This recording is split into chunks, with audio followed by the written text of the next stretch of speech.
Her Honor, Mrs. Karen Hill Hector, Magistrate, Mr. William Vincent Arch, Permanent Secretary in the Ministry of Education, high school principals, and other specially invited guests, judges, Queen's Counsel, Delana Bart, and other members of the St. Kitts and Nevis Bar Association, auditors, Mrs. Isilma Pemberton Fifield and Ms. Cleo and Henry of Lands Monish and Associates, teachers, parents, debating team members and supporters, ladies and gentlemen, boys and girls, good afternoon.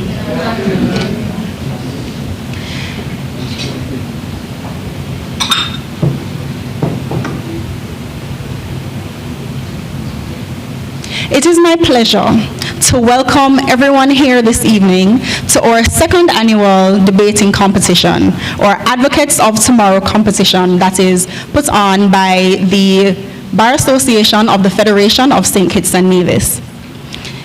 It is quite a pleasure to be hosting this event for a second time after last year's very successful competition, and we look forward to hearing what our students have for us this evening.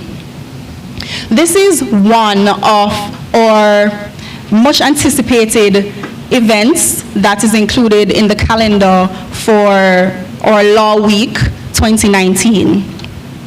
My name is Rochelle Duncan.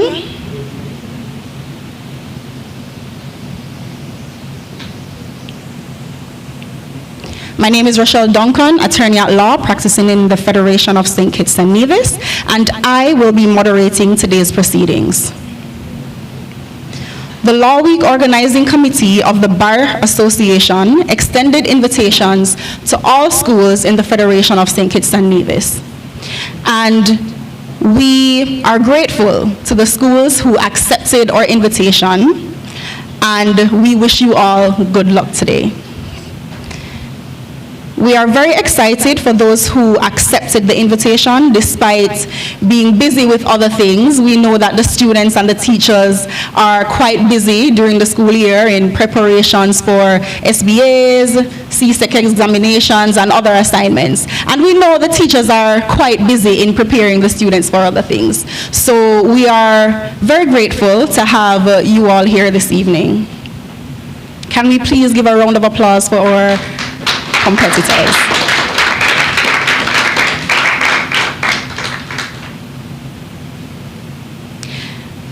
Debating is an excellent means of strengthening advocacy skills and presentation skills. It also helps to improve students' self-confidence and their poise. Debating experience further will assist students in honing their research skills, as well as helping them to learn more about current affairs. This competition also teaches students time management skills because they have to balance doing their schoolwork, other activities, as well as their preparation for this competition. So we are very sure that participating in today's competition will assist you greatly in your future endeavors, in whatever profession that you choose.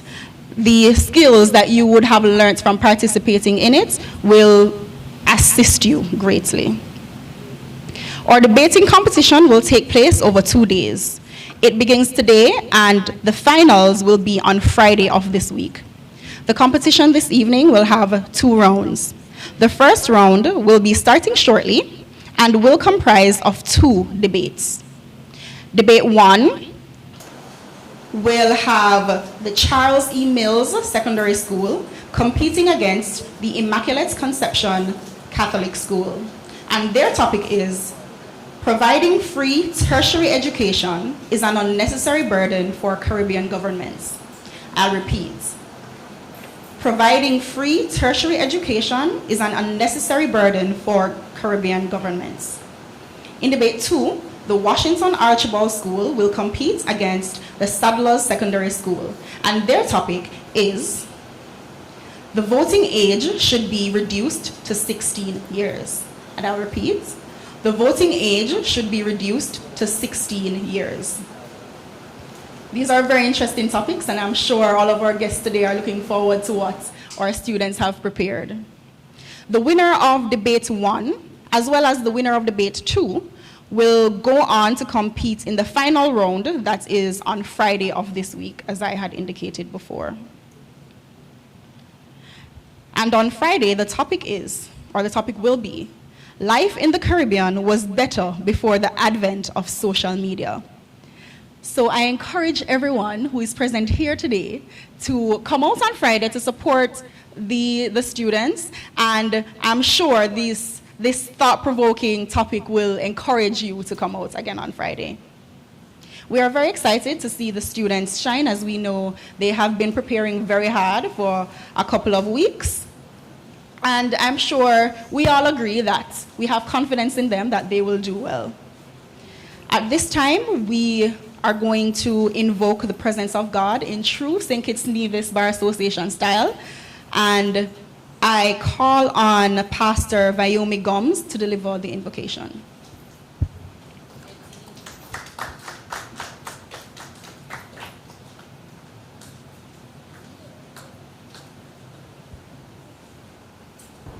Good afternoon. I don't know if you all would like to stand, but that's our custom. And for the protocol that being already established, I say good afternoon to everyone. Praise God.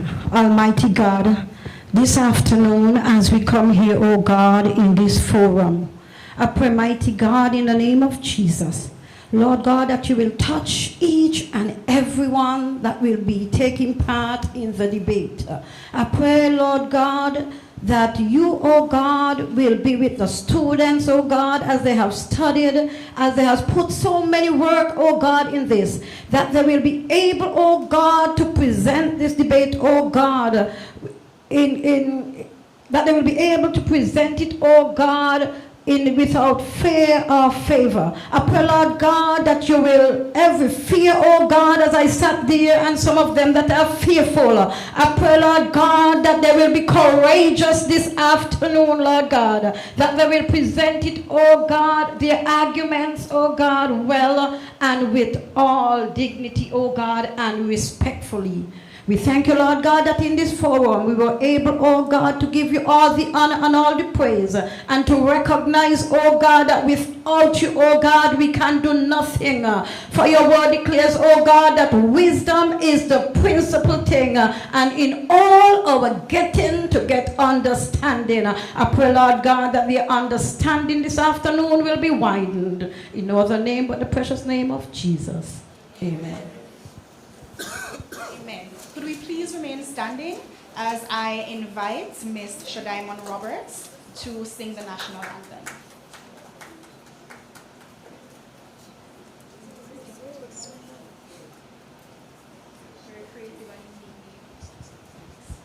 Good evening to everyone. Oh, land of beauty, our country where peace above, thy children stands free on the strength of will and love. With God in all our struggles, St. Kitts and Nevis be our nation mounts together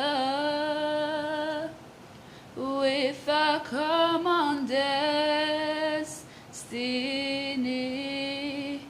As stalwarts we stand, oh, justice and liberty with wisdom and truth.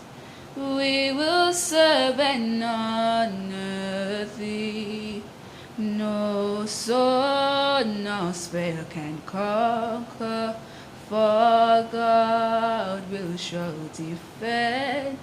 His blessing shall forever to posterity extend.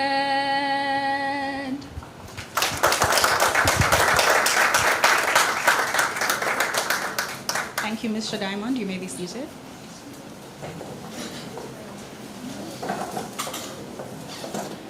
I now call on the permanent secretary to deliver some brief remarks.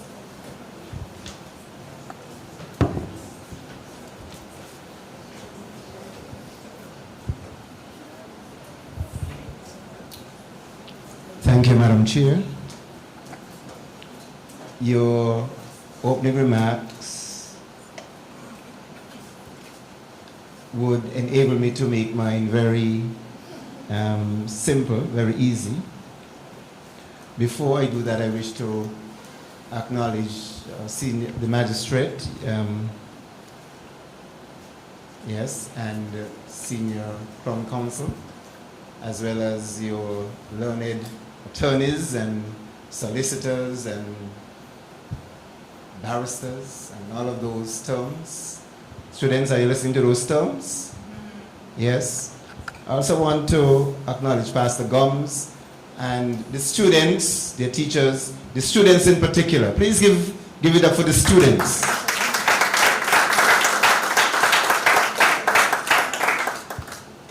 A few weeks ago, I was attending the graduation, the speech day for the ICCS, and the valedictorian was a young lady who participated in this debate series last year. Yes, you may give it up. I was at Virtuals High School last week, Wednesday I think it was, and the salutatorian was a participant in this debate series last year. Before that, the same young lady from Virtuals, she had to deliver a vote of thanks when the Social Security Board inducted the new students for this year. And on both occasions, I said to the person sitting next to me, beside me, that this young lady was a debate competitor last year in the Law Week debating competition. Last week, I listened to a number of young Methodists participate in an elocution contest, one in an effective speaking competition, and these were organized by the Methodist Circuit, the Youth and Young Adults Commission, as well as our primary school students taking part in a read aloud competition sponsored by the Ministry of Education and Courts. I'm saying all of this to say that these are occasions when our young people's oratorical skills are put on display. It was a pleasure for me to sit back and listen to and look at these young people display such skills. Participating in those type of competitions as well as debating competitions have a number of benefits, and our chairlady alluded to some of them. It enables us to, our participation enables us to communicate effectively, to be able to argue convincingly, to be advocates for other persons and for ourselves as well, to develop our articulation and enunciation skills, to be able to write speeches and deliver them confidently, to develop critical thinking skills coupled with research,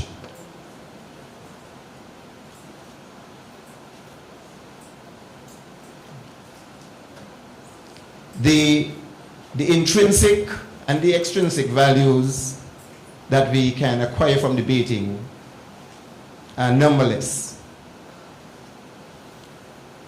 Our rhetorical skills have enabled politicians to win their seats. Right here in St. Kitts and Nevis, we can boast of some of our citizens, past and present, some who are deceased, who can be very well described as orators in their own right. And I look back at the right excellent Sir Robert Llewellyn-Brach, our first national hero, our only living national hero and first Prime Minister, the Right Excellent Right Honorable Dr. Sir Kennedy Alphonse Simmons, the immediate past Prime Minister, the Right Honorable Dr. Denzil Douglas, and our current Prime Minister, the Honorable Dr. Timothy Harris. And I think back again to persons like the late Llewellyn Moore, himself a lawyer, and the person of whom our judicial complex is named after. Students, you listening? Because sometimes it's amazing how much our young people don't know about this type of thing. The late Dr. William Valentine Herbert, the founder of the People's Action Movement. These are persons who we could very well describe as orators. And people may not judge you as being a good speaker, an orator, but I was amazed when I taught in the United States and had my sixth graders do a research project on Dr. Martin Luther King. And I learned from reading their work that he was given on his one of his final report cards in college, a grade C for speech. But if you know who I'm talking about, Martin Luther King turned out to be the world's greatest orator. But he was given a grade C for speech by his white professors. And we know it was clearly a matter of racism why he got that C. But that didn't prevent him from soaring to become, as I said, the world's greatest orator. The Ministry of Education fully endorses this event. And I want to say to Mr. Lieber Byron, the president of the association, that we need to meet so that we can work out the guidelines for me to say to all secondary schools that you are taking part in the debating competition. Once we have the, yes, you may applaud, because this is something that our young people need. And I'm not making any bones about it. Once we have this worked out, we're giving them enough time, you're taking part in the debating competition. So it's not any invitation to participate.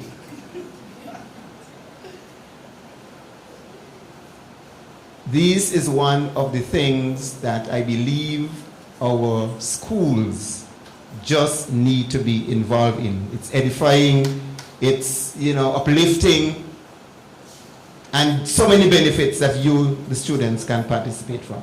So I am excited. I plan to be here for all of the debates tonight. I didn't hear the date, the time and place right here Friday.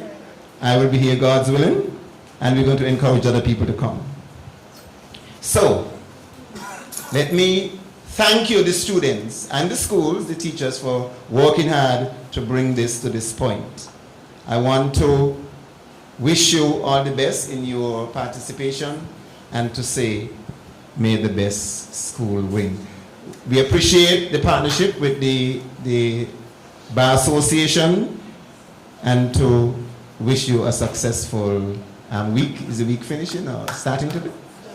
Just starting. We want to wish you a successful week and look forward to hearing of your other events. Thank you very much.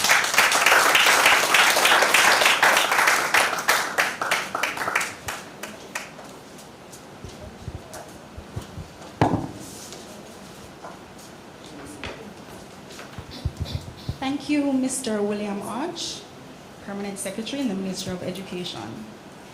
And as we are coming to a close of our opening ceremony, that is, we will now go straight into the first debate. I will repeat the moot. Providing free tertiary education is an unnecessary burden for Caribbean governments. There will be 2 speakers from each team. There will be a leader and a seconder from each team. The leader of the proposition, which is the team arguing in favor of the motion, will go first, and that student will speak for a maximum of 8 minutes. The leader of the opposition, which is the team arguing against the motion, will go second, and that student will also be speaking for a maximum of 8 minutes. The seconder of the proposition will then go and will be speaking for a maximum of 5 minutes. The seconder of the opposition will also be speaking for a maximum of 5 minutes. Now, we have a timekeeper who will be very attentive, so students, please stick to your times. My trusty timekeeper is Mr. Malachi Ferguson, who participated in this competition last year, and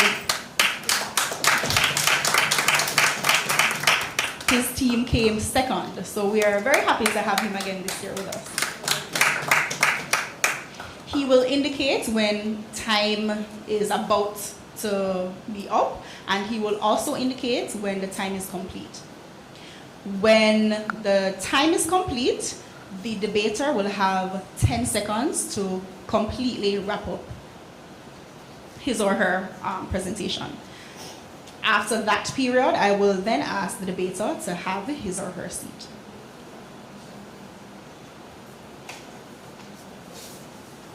After the main presentations, the debaters will then get a 10-minute break to prepare their rebuttals. And then each team will deliver their rebuttal in a maximum of 3 minutes. I will now invite the students to come on stage after I call your name. For the proposition, the Charles E. Mills Secondary School, and we have Miss Khadija Egan, who is the leader.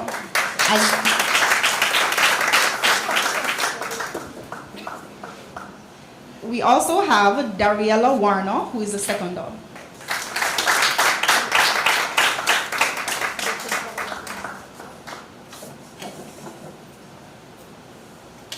And the opposition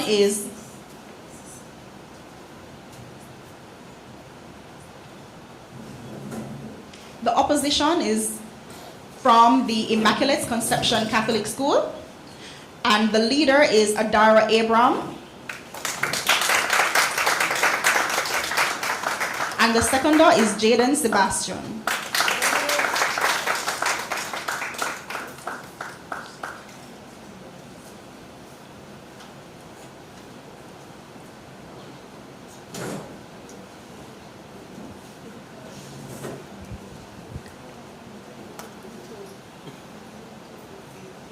I now have the privilege of introducing our judges for this evening's moot. We have 3 judges. Her Honor, Miss Karen Hill Hector, who is a graduate of the University of London, as well as the Norman Manley Law School in Jamaica. She has also received a training and a certification in several forms of dispute management and resolution, including adjudication and arbitration. Mrs. Hill Hector has been admitted to practice in the Federation of St. Kitts and Nevis, as well as in Jamaica. She is a member of the International Bar Association, and with over 16 years of experience as an attorney at law and 10 years practice as a magistrate in 2 jurisdictions, she has a wealth of experience in adjudicating matters covering a wide range of issues and subjects. In 2018, she served as an evaluator or judge in the annual International Criminal Court Moot Court competition, which included participants from 60 universities and 46 countries from all over the world. Might we have a round of applause? Our second judge, Mrs. Tashna Powell-Williams, hails from the beautiful island of Jamaica, the land of wood and water, and is an established attorney at law in the Federation of St. Christopher and Nevis, with 17 years of experience within the jurisdiction of the Eastern Caribbean Supreme Court.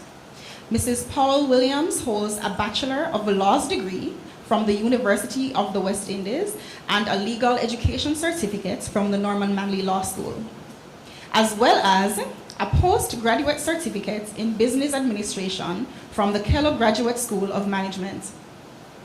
Having been called to the bars of Jamaica and St. Christopher and Nevis, she has appeared at all levels of the court.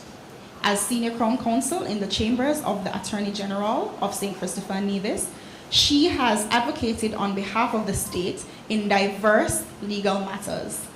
She has served on various statutory boards and government committees.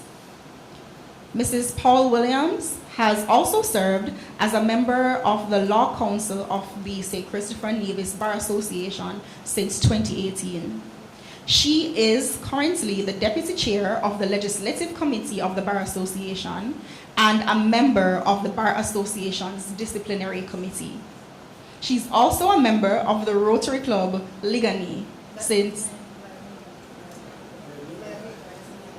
I'm sorry? Oh, La Amiga, since 2011. My apologies. Might we have a round of applause?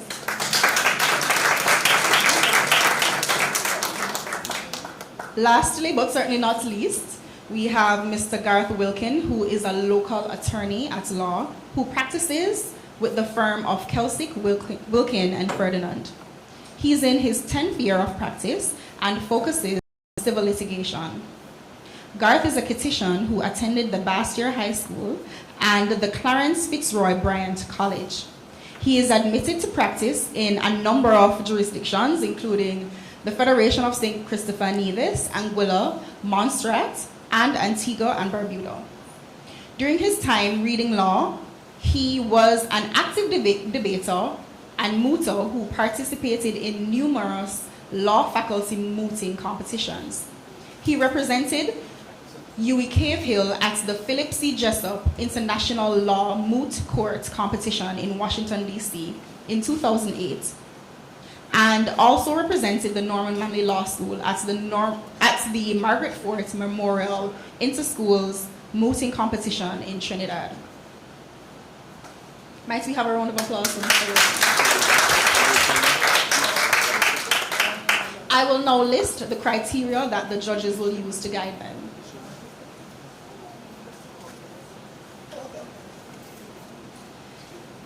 The criteria includes soundness of points, logical development, audibility and clarity, posture and personality, command of language, coordination, recall and analysis, spontaneity, command of material, and body language.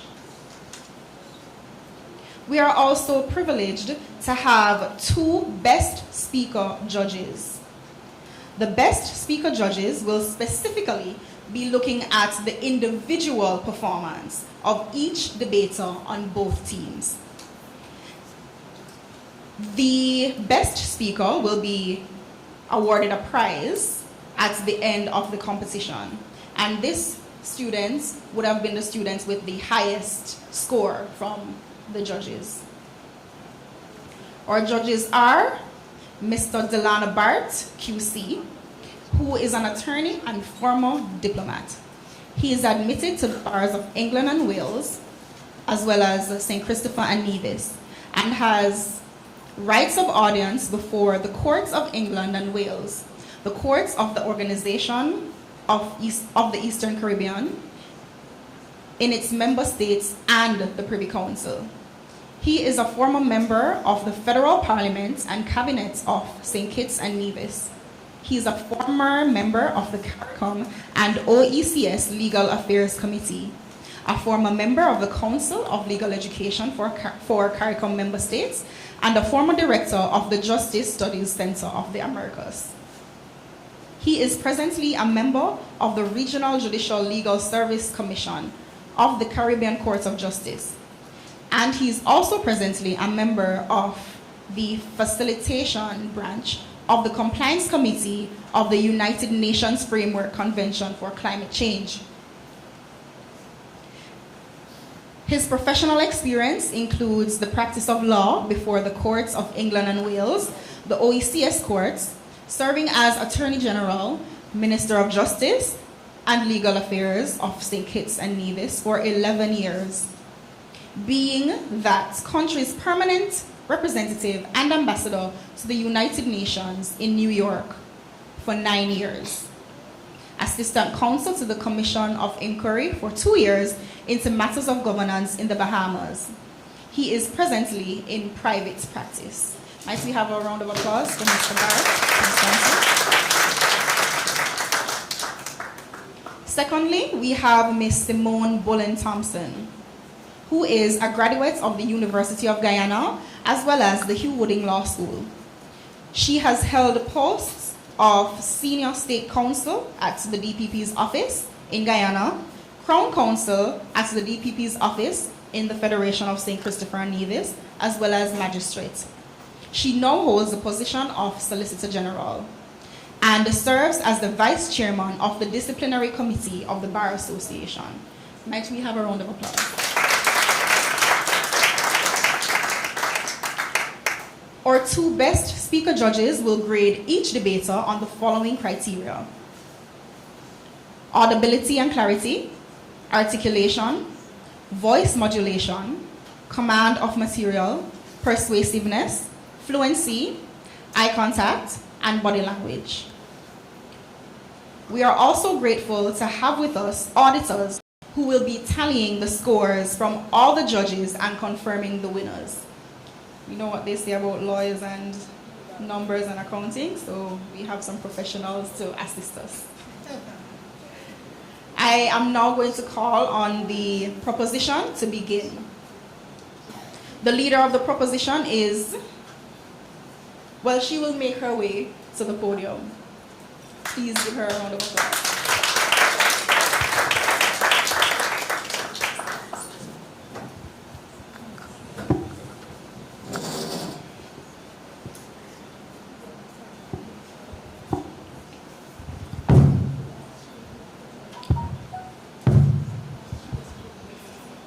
Good evening.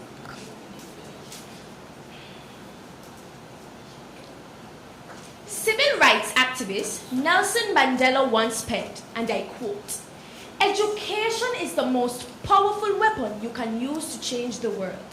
End quote.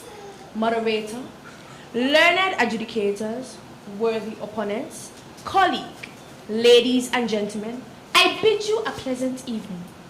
It is against the aforementioned quote that I rise to emphatically propose the moot which reads, "Providing free tertiary education is an unnecessary burden for Caribbean governments."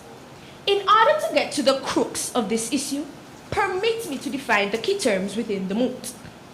Free, as defined by the Merriam-Webster Online Dictionary, is not costing or charging anything, while tertiary education refers to education at the college or university level.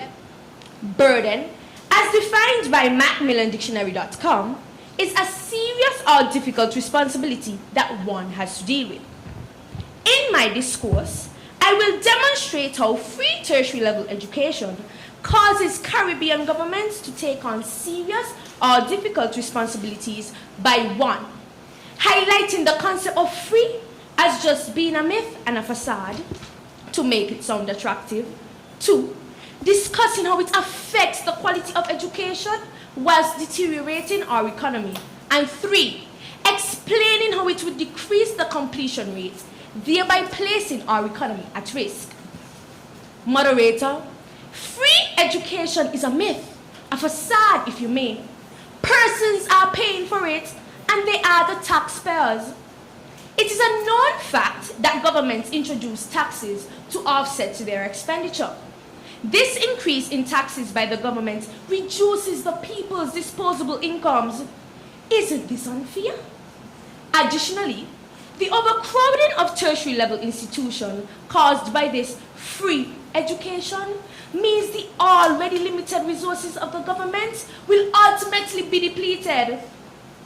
Although this type of education can be deemed free for the students, our Caribbean governments are feeling the whiplash of this unnecessary burden. Resultantly, they are forced to keep borrowing money to finance this so-called free education, making us more indebted to other nations. Moderator, I am supported by IADB.org's article dubbed OECD Latin American and Caribbean Economic Outlook 2018. It says, and I quote, "Caribbean governments are facing serious fiscal and debt challenges. Budget expenses for education in the Caribbean are rising," end quote. Is this not what we call a serious or difficult responsibility? Is this not very costly? Moreover, moderator, Educational pundit Scott Hammond, in his book entitled My View, Free Education Will Hurt Higher Education and Students, posited, and I quote, "Free education affects the quality of education due to the lack of resources and being overcrowded," end quote. This suggests that an increase in the number of students may very well reduce the quality of education in the classroom due to limited one-on-one contact with the lecturers. Factors like these mean that free education will work against its true purpose. This is also supported by worldbank.org's article on higher education, as they would have noted that, quote, "The large numbers of students put a strain on publicly funded institutions of higher learning, and many countries with limited resources are struggling to finance the growing needs of a larger student body without compromising the quality of their educational offerings," end quote. Moderator, millions of dollars are wasted each year on our school meals program. And to add insult to injury, students are just throwing the food away. Imagine what they are doing with, as the colloquial saying goes, something they can't eat, like our education system. Which brings me to my next point. Free education will decrease tertiary education completion rates, leaving students without the benefits of a full college education and degree. Jack A. Chambliss, economics professor at Valencia College, said that with a free college program, quote, "potentially millions of young people who have no business attending college would waste their time and taxpayers' dollars seeking degrees they will not obtain," end quote. Free tertiary education would do people into a sense of belonging, only to find that their work ethic, intelligence, and aptitude are not up to the rigors of advanced tertiary education. Can you envision the problems that will potentially arise? Do we want to produce and promote square pegs in a round hole? Moderator, too many students would have wasted the financial resources of our governments to start a tertiary program that they did not finish because they are not paying from their pockets. Again, another difficult responsibility placed on our Caribbean governments, caused by the provision of free education. Conclusively, Caribbean governments can instead assist by making a contribution towards the cost of tertiary education, but not, and I repeat, not provide free education for all of its citizens. Moderator, I have laid the foundation of our argument, and my colleague will fortify the walls in just a moment, as we remain resolute in the stance that providing free tertiary education places an unnecessary burden for our Caribbean governments.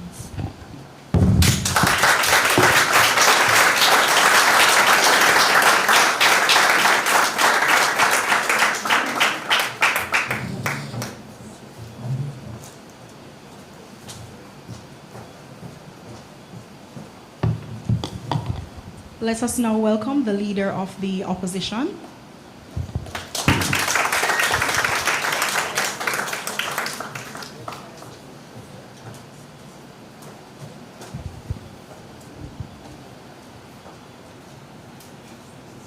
Nelson Mandela once said, and I quote, "Education is the most powerful method that you can use to change the world." I'm sure all of us have been told by an adult that children are our future, meaning that we are expected to make a difference in the world. And even the very name of this competition, Advocates of Tomorrow, stresses that recycled saying. Yes, education on a whole is important, but tertiary education is one of the most essential factors in influencing societal changes. If I, as an individual, cannot afford said opportunity, does that mean that I should be exempted from the chance of making the impact on society that I have been told I would all my life? This should not be so. It is in this light that my teammates and I strongly oppose the move and argue that free tertiary education is not an unnecessary burden to Caribbean governments. Honorable judges, Madam Moderator, my worthy opponent, and the invited audience, good evening. Enable me to define the key terms of my argument. According to Merriam-Webster's dictionary, free means not costing or not charging anything. Tertiary education means college or university level education beyond the secondary level. And according to Cambridge Dictionary, unnecessary means not needed or wanted, and burden means duty or responsibility. Yes, I will admit that free tertiary education is a costly investment for Caribbean governments. But Aristotle put it best when he said, the roots of education are bitter, but the fruit is sweet. Madam Moderator, free tertiary education ensures equal opportunities for all members of a nation, privileged and underprivileged alike.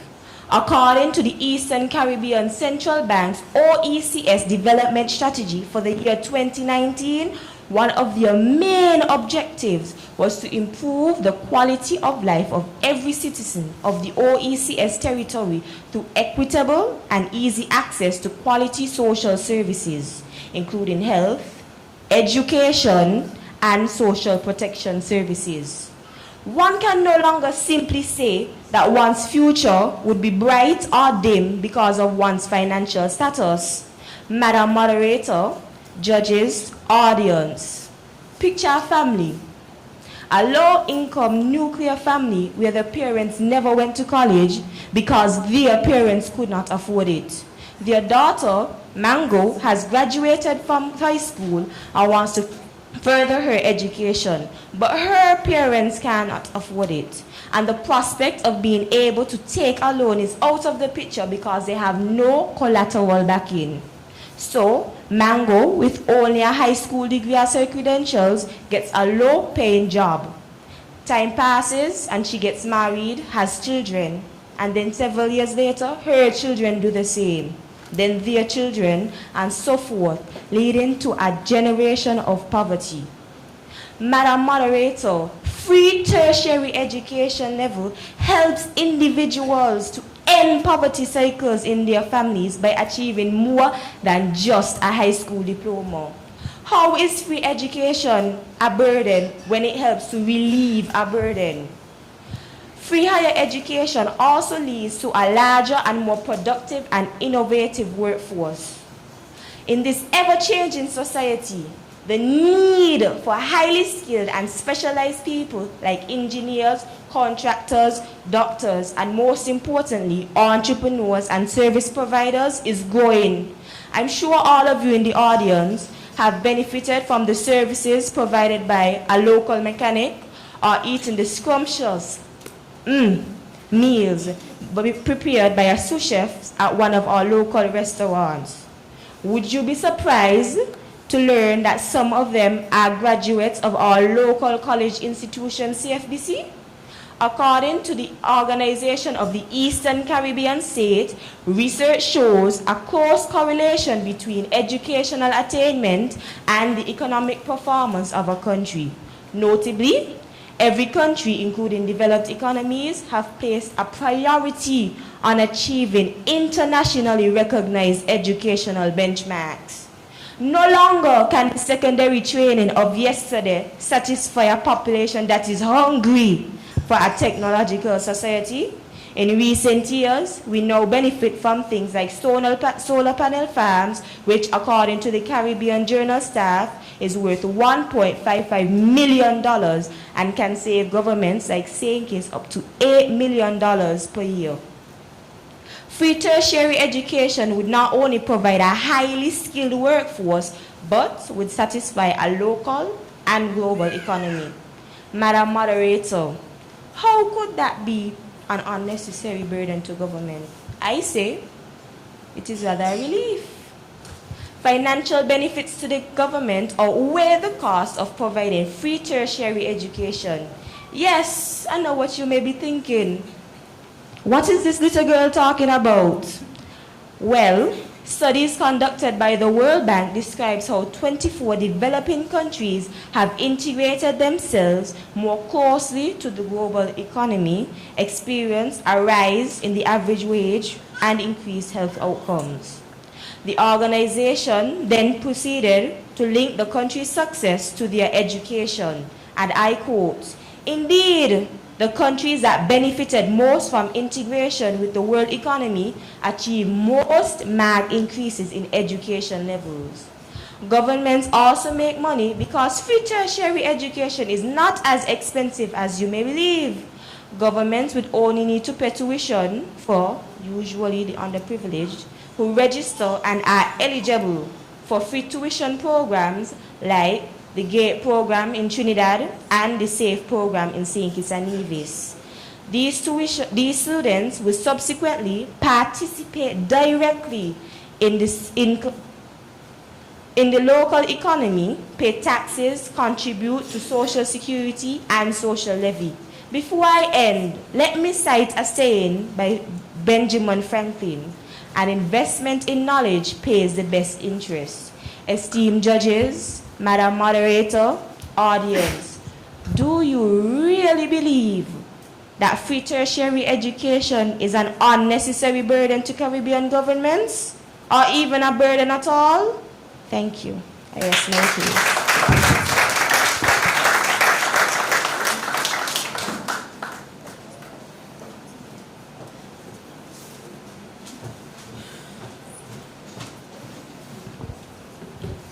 Thank you, leaders of the teams.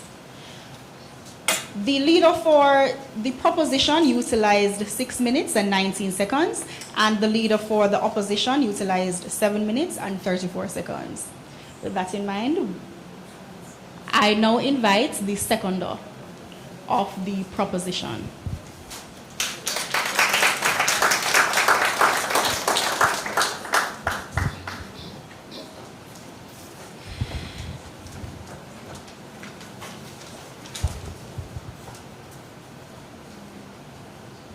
Moderator, worthy opponents, trusted judges, my esteemed colleague, distinguished audience, good evening. To further solidify the argument so eloquently tabled by my learned colleague, I will outline how several Caribbean governments have moved from providing free tertiary education to having their citizens pay a cost, as they have recognized the unnecessary burden that free tertiary, and allow me to emphasize once more, free tertiary education places on them. Firstly, let me elucidate the case of Barbados. Prior to 2014, the Democratic Labour Party government financed 100% of the tuition and economic costs that UWI mandated. Barbadians paid absolutely nothing. However, this free access to tertiary education became a source of woes, aches, and pain for the government. As a result, in 2014, the administration implemented a policy which required Barbadians pursuing studies at UWI to pay their own tuition fees. Although some pundits may have viewed this as a political massacre, Chris Sinclair, Finance and Economic Affairs Minister, made it blatantly clear that a controversial policy had become necessary as a result of the exponential cost of university education, which the government could no longer sustain. It was simply too much of a strain on their finances.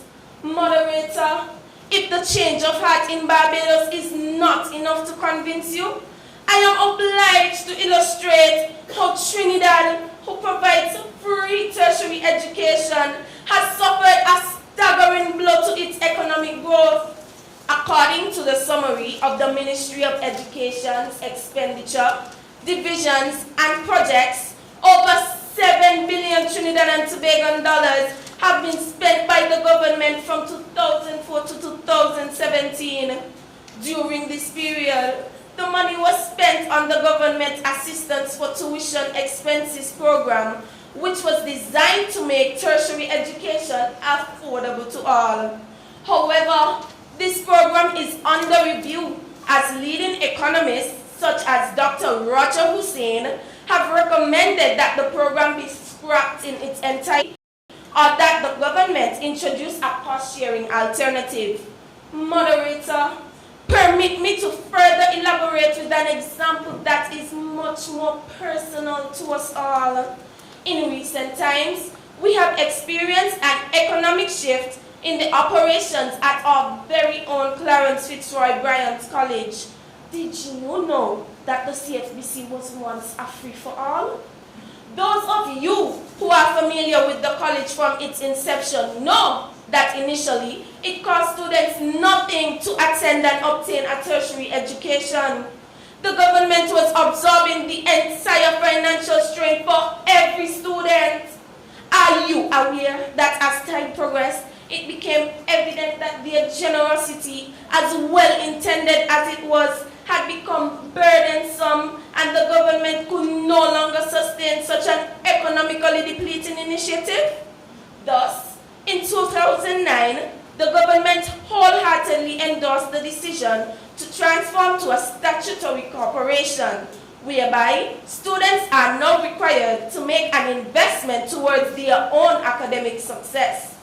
The government has realized that it is far more beneficial to provide assistance through special programs to those who are determined to achieve higher learning rather than provide a free-for-all ride.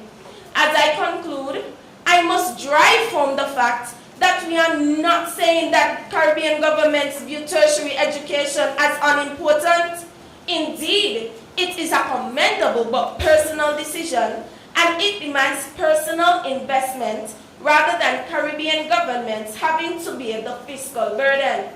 Moderator, my colleague and I have shown that governments have tried to provide free tertiary education, but it has been clearly proven that it is neither feasible nor productive. Thank you.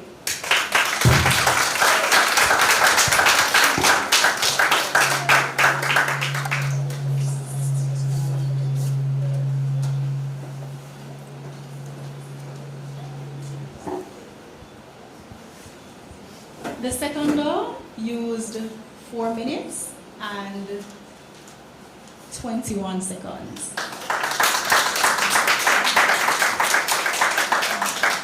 The students are doing very well thus far, especially in utilizing the time, as we give them a round of applause.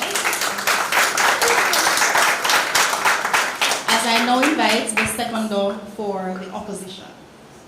Continue the applause.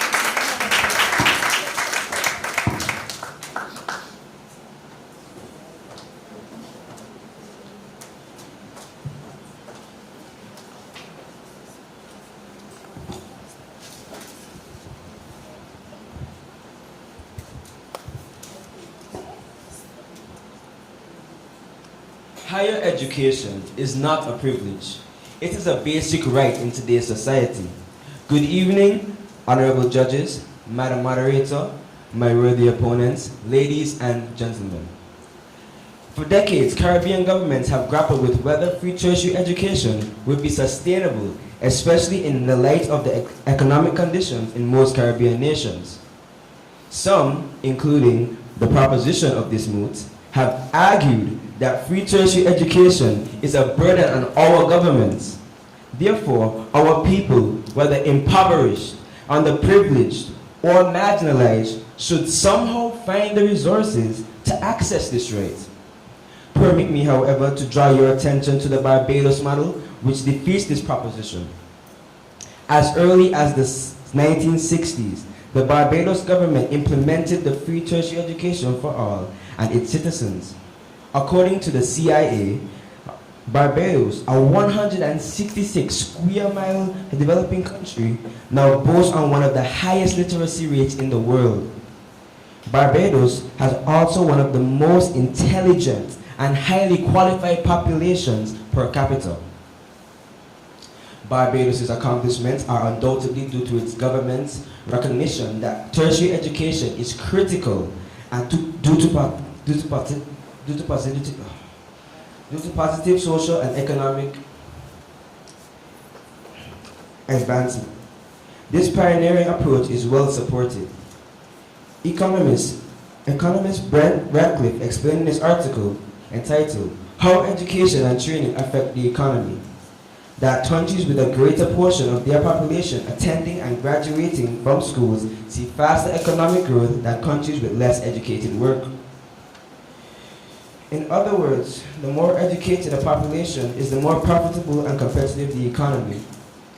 This will then translate to higher gross domestic product, greater economic growth, innovation, and more meaningful jobs. Interestingly, in mid-2014, the government of Barbados stopped its hallmark of free tertiary education and attached a price tag to it under the pretext of economic soundness.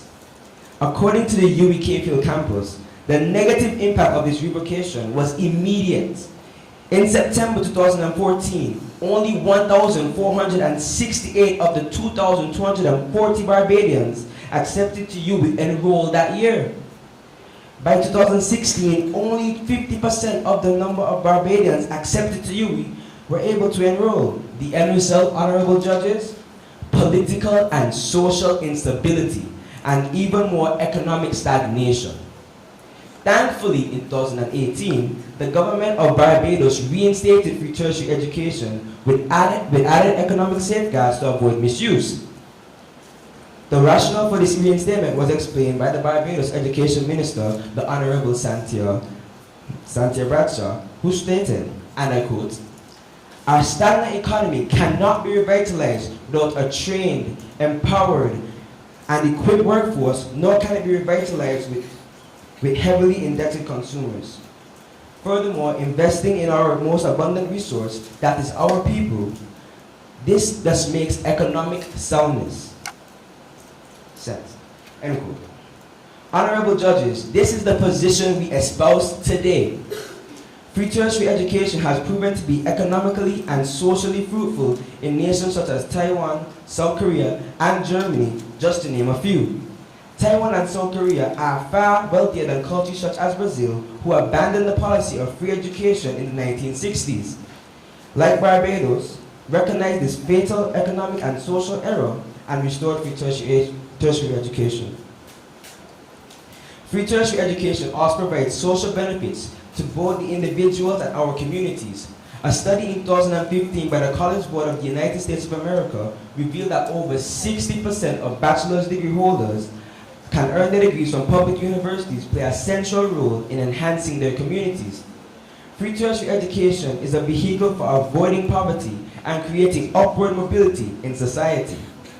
In 2004, the governor of Barbados Central Bank stated that an educated population is more law-abiding and more inclined to accept difficult policy decisions.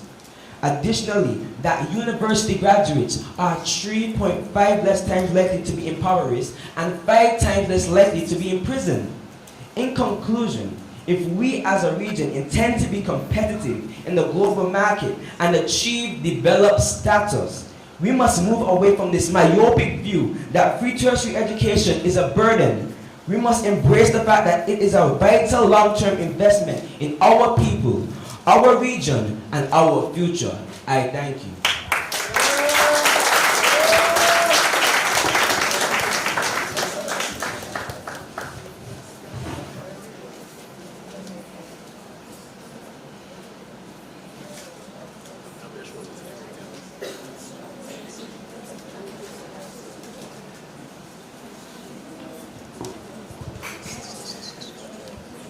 The seconder utilized 5 minutes and 18 seconds.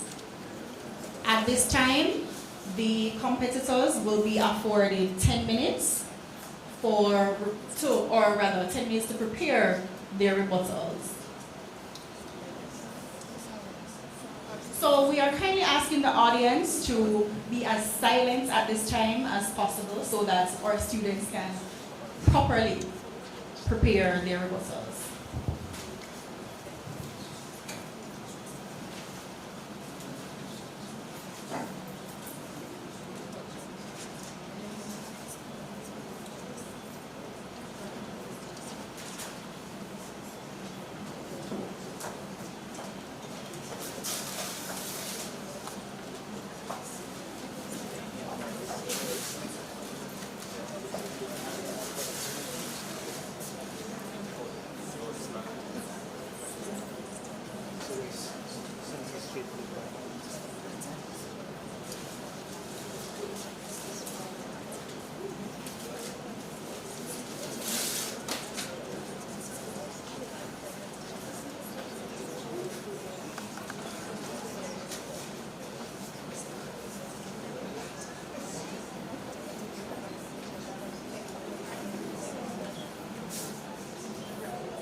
We are about to begin our rebuttals. As stated before, each person will receive 3 minutes to rebut, and the opposition will go first. So I now invite the opposition to make their rebuttal.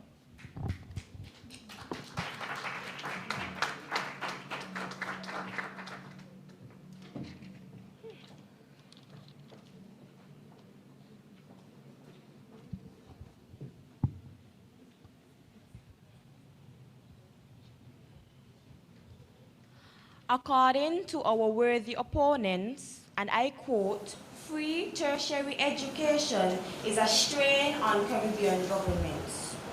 But I rebuke this and say that it is a long-term investment to our future.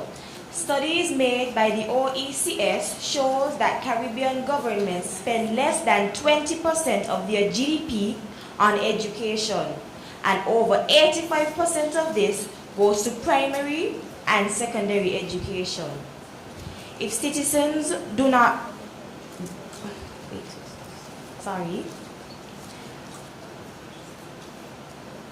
if citizens do not get what they want, in their countries, they would go elsewhere to find it. Madam Moderator, if we do not provide free education, we will lose our most important resource, our human resource. Give the people what they want. They also mentioned that providing free education affects the quality of education due to colleges being overcrowded. But as my teammate and I said, programs like GATE benefit the underprivileged. If colleges are overcrowded with individuals who benefited from these programs, something must be wrong. And what they said about Barbados taking away the free education program, I must say that they brought it back. Last year, in 2018, in the beginning of September, they brought back the program because, as I said before, they gave the people what they want. And in this, when they brought it back, they said that people who benefit from the free tertiary education must do a minimum of 4 years community service during their education period to somewhat give back what the government is giving them. I rest my case. Thank you.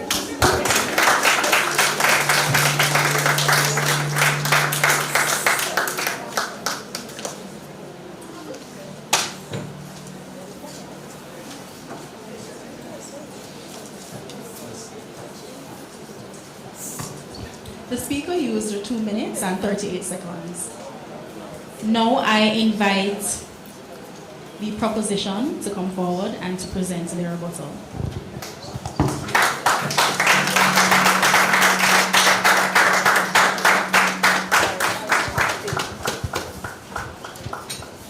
Good evening once again. The proposition rises yet again to make a brief contribution to this honorable debate. Moderator, we came, we sat, we listened, and we are not impressed. The opposition made futile attempts to make you believe that free education is like playing puppy. Permit me to enlighten them. Free education is like a hornet's nest that has added pressure, fears, and pains for not only the governments of the Caribbean, but also governments around the world. We are here to effect change, to shape the future of education. For that to occur, we need to debate with facts, rather than simply try to discredit our opponents with colorful imagery, including tinfoil hats. My opponent said, paraphrased, that not everyone can afford a tertiary level education. Yes, it can be said that tertiary education is expensive. However, as of today, there are programs such as GATE that provide help to citizens or students who are interested in pursuing advanced education.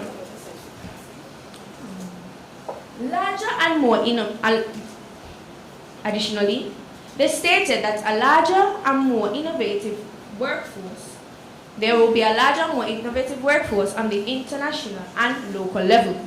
However, it should be noted that a larger increase in the workforce would decrease the quality of job occupations. The opposition also may state that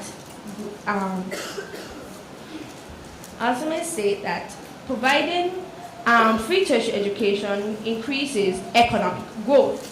However, how can tertiary education promote economic growth if, for example, in Trinidad, they have suffered harsh decrease in their economic growth as a result of paying these free tuition? The question is now then, moderator, what happens when our government's generosity does not keep the pace of tertiary education costs, or increases in demand, or both? The government will most likely have to foot most of the bill for the exercise, adding pressure and problems on a national budget already straining at the seams, and possibly pushing its sovereign credit rating further into junk territory. If it is worth having, it is worth paying for. I have a heart moderator, so of course there will be a program set in place for Indian individuals to access tertiary education. Moderator, we have no choice but to rest our case with this statement because we have to remain true to our cause. Free tertiary education is definitely, without a shadow of a doubt, an unnecessary burden to our Caribbean government.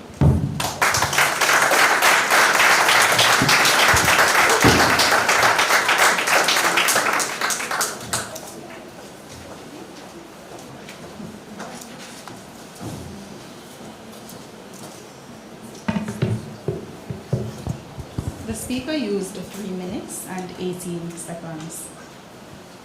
At this time, I would like to say thank you and congratulations to our 4 speakers this evening.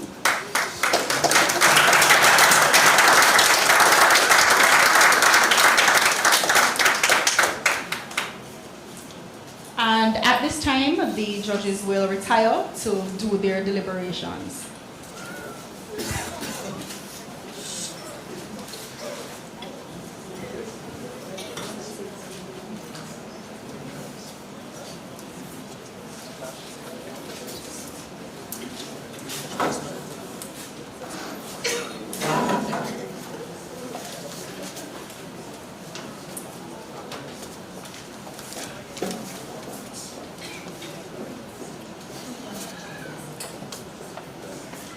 As the judges take their leave, I will reiterate the criteria on which they will seek guidance. They are looking for soundness of points, logical development, audibility and clarity, posture and personality, command of language, coordination, recall and analysis, spontaneity, command of material, and body language.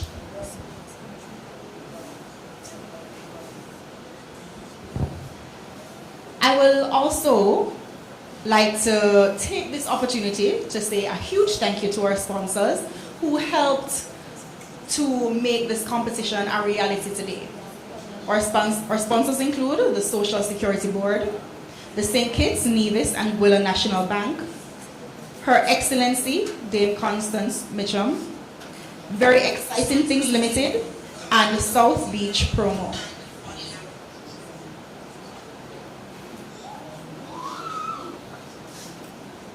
Ladies and gentlemen, we will also like to take this opportunity to remind you all that this competition is a part of our Law Week activities. We started off yesterday by asking God to bless the events that will take place over the course of this week. And today we are having our debating competition, as you obviously know because you are here. I would like to share with you the activities that we have for the upcoming week. As you all know, we started off by church service yesterday, but on Saturday we had a continuing legal education seminar or symposium, and in the evening on Saturday we had our hyperlink event where we launched the St. Kitts Nevis Bar Association website that is now available for viewing. We have also social media accounts on Facebook and Instagram that you can also check to see updates as to our activities for Law Week as well as other activities that we will have going forward.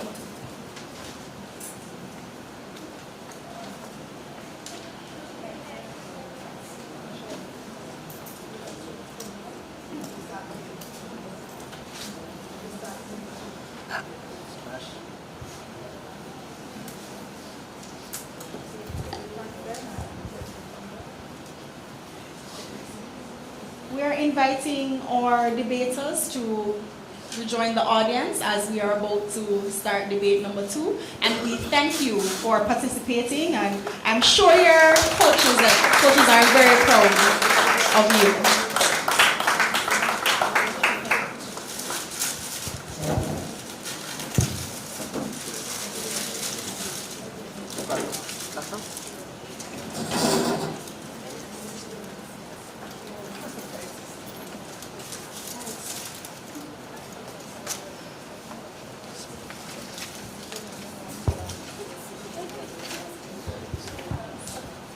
We will now start our second debate for this evening, and I will repeat the moot.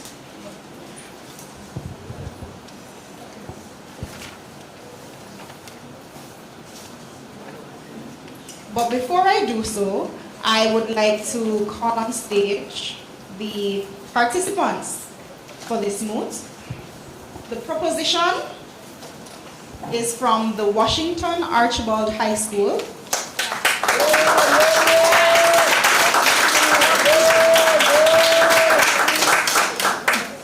And the leader is Shadija Green. And Tremaine Bell.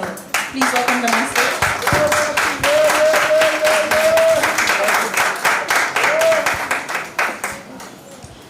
And for the opposition, we have the Sadler's Secondary School.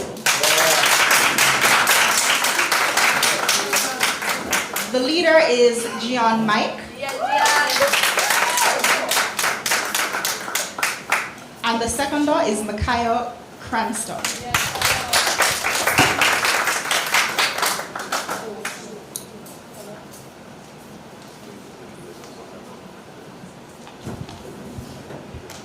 The moot topic is life in the Caribbean was better.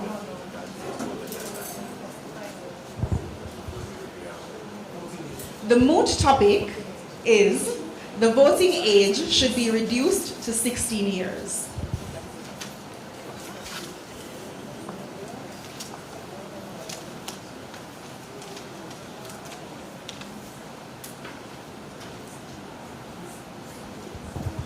I will now introduce the judges. We have 3 judges for this moot, namely Mrs. Delia Joseph Rowe, Miss Leah Craig Chatterton, and Mr. O'Grenville Brown. Please welcome them.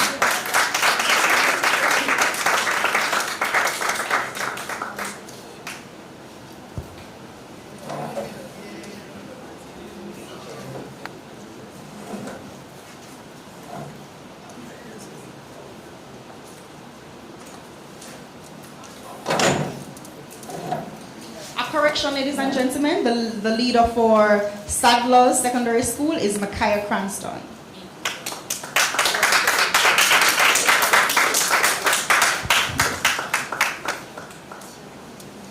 Delia Joseph Rowe is currently the president of the St. Kitts and Nevis Bar Association and the secretary of the OECS Bar Association. She is the managing partner of the law firm Joseph Rowe, which operates from Charlestown, Nevis. Mrs. Joseph Rowe engages in civil and commercial litigation and frequently appears as an advocate in the High Court and in the Court of Appeal. Mrs. Joseph Rowe has previously been selected to judge debating competitions, including the Leeward Islands debating competition that was held in Nevis in 2017. Miss Leah Chatterton was born in St. Kitts with a Nevisian mother, a Dominican grandfather, and a Barbadian great-grandfather. She is a true illustration of Caribbean integration. Am I right? Yes. She read law at the University of the West Indies, Cave Hill campus in Barbados, where she graduated with her Bachelor of Laws in 2008. After a 2-year stint at the Norman Manley Law School, she was the proud recipient of a legal education certificate in 2010. Upon her return to St. Kitts, she was admitted to the St. Kitts Nevis Bar in 2010. She was then employed as an associate attorney at Mitchell and Benjamin under the direct tutelage of the first female member of parliament in St. Kitts and Nevis, Her Excellency Dame Constance Mijon. She also worked as general counsel at the International Investments and Consulting Limited before eventually yielding to the lure of entrepreneurship when she founded Craig Chatterton Attorneys at Law in April 2013. Leah is also a proud Rotarian since 2012 when she joined the Rotary Club of St. Kitts. Since becoming a Rotarian, she has served in multiple capacities in the club, including club president for the term 2018 to 2019. And last but not least, apparently we will leave all of the men for last in terms of introduction of the judges. But certainly not least, Mr. Grenville Brown is a partner in the chambers of Brown and Associates, where the practice revolves around criminal and constitutional law. Grenville read law at the University of Birmingham in England, where he obtained his bar professional training certificate. He holds a legal education certificate from the Norman Manley Law School, Jamaica. He is called to the bar of England and Wales and is a member of the St. Kitts and Nevis Bar Association. Might we please have a round of applause for our three esteemed judges. At this time, as we commence the moot, we will have the leader of the proposition. Please give the leader a round of applause.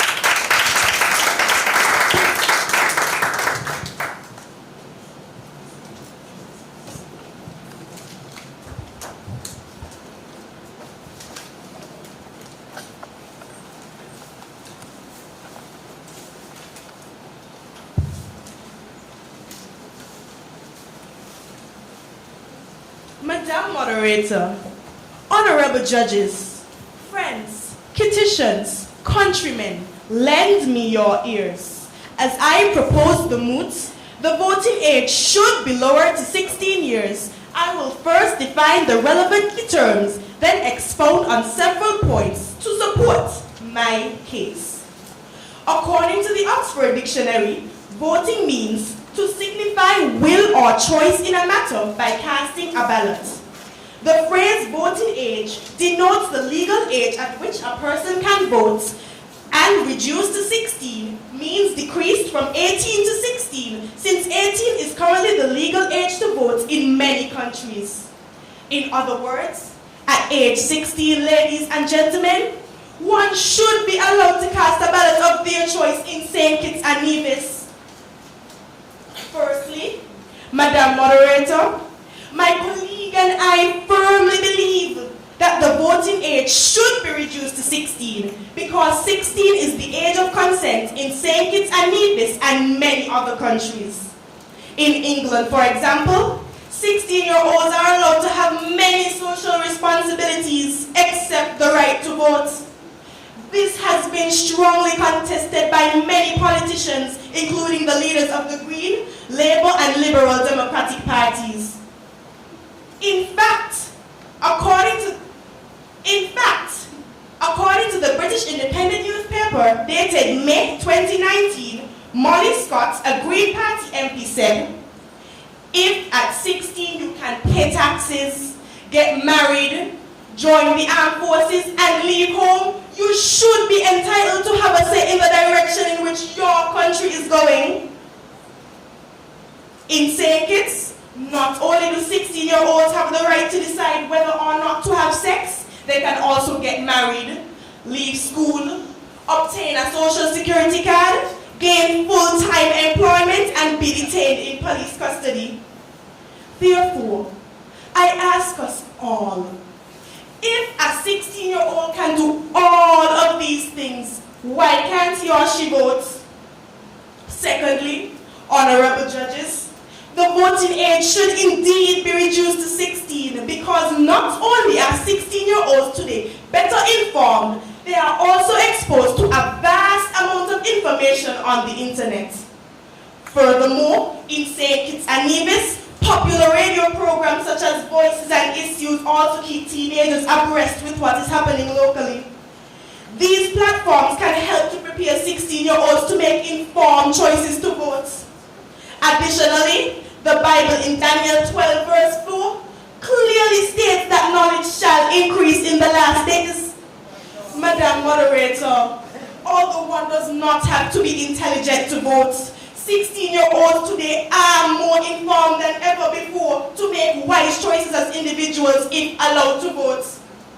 Ladies and gentlemen, I strongly believe that the voting age should be lowered to 16 because voting at 16 is a normality in many developed countries and it has worked for them. The May edition of the Irish Times states that Austria became the first EU country to reduce the voting age to 16 since 2007. This was over 10 years ago. Imagine that. Additionally, Scotland followed in 2014 when 16 and 17-year-olds were allowed to vote in the referendum. The Scottish Parliament then allowed 16-year-olds to vote in the last local general elections in 2016. Malta, as well as some states in Germany and Switzerland, now allow voting at 16. Also, Tacoma Park and Hyattsville, Maryland, USA, extended this right in 2013 and 15 respectively. Additionally, many other countries around the world like Brazil, Cuba, and Ethiopia practice this. In fact, in these countries, there has not been any problems with having 16-year-olds vote. If they have made it work for them, we can make it work for us. Even the Welsh Assembly is presently discussing reducing the voting age to 16. Friends, don't you think that St. Kitts and Nevis should set the precedent for other CARICOM countries by reducing the voting age to 16? My friends, we all know the one thing that is not stagnant is change. According to the Irish Times dated May this year, Dr. Theresa Reedy, a political scientist, says, changes tend to happen in waves, and once they do, the old arguments against these changes tend to be quickly forgotten about. End of quote. In 1969, the UK Labour government lowered the voting age from 21 to 18. This change occurred in America in 1971. Before 1969, they thought 21 was the age of maturity, but realized that this was not so and rightfully lowered the voting age. In addition, my friends, less than 100 years ago in America, black people, women, and the lower class were not allowed to vote. It was the acceptance of change that made all of these things possible. Has the world become a better place as a result of these changes? Of course it has. We too can grow from reducing the voting age from 21 to 18, from 18 to 16, the same way other countries have gained by reducing it from 21 to 18. In closing, Madam Moderator, the Constitution in St. Kitts and Nevis can be changed to include voters at age 16. Our country is developing, and with development comes change. Over time, every country in the world improves itself, and St. Kitts and Nevis cannot be excluded. Over 50 years have passed since the voting age was reduced from 21 to 18, and I firmly believe that the time has come for a change which has already been welcomed and adopted in many countries. Just like Dr. Martin Luther King Jr., who had a dream, I have a dream. I have a dream that one day in St. Kitts and Nevis, 16-year-old citizens will not be judged by their perceived level of maturity, but by their interests and capabilities. I have a dream that one day in St. Kitts and Nevis, 16-year-old citizens will not be marginalized because of their ages, but respected because of their sense of patriotism and passion for progress in our beautiful island. Ladies and gentlemen, I have a dream that one day 16-year-old citizens of St. Kitts and Nevis will not be excluded from general elections based on their appearances, but included based on their informed political conviction. Thank you.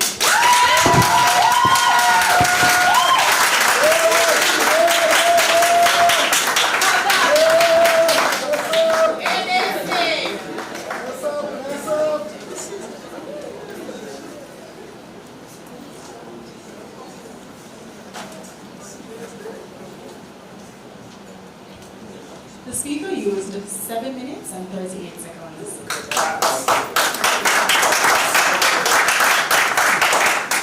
At this time, I invite the leader of the opposition.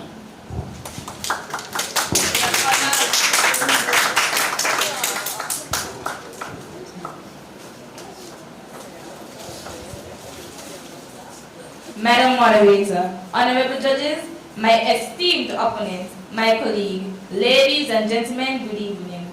Tonight, it is an honor and a privilege to oppose the move. The voting age should be reduced to 16 years. Madam Moderator, studies have shown that children under the age of 18 are not mature enough to participate in any election. Social scientists Tak Wing Chang and Matthew Clayton say that 16 to 17-year-olds would not be competent voters because research in neuroscience suggests that the brain, specifically the prefrontal cortex, is still undergoing major developmental changes during the teenage years. Additionally, the prefrontal cortex is what enables us to weigh dilemmas, balance trade-offs, and in short, make reasonable decisions in politics. Is it because of this level of immaturity why persons at age 16 are subjected to different criminal responsibilities and are not allowed to join the military without parental consent? Is it? No wonder researchers at Cornell University concluded that at this age, this is increased incidence of unintentional injuries, violence, and pregnancy.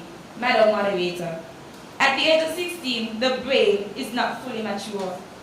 Thus, they do not fully understand the consequences of their choices, including who or what they might vote for.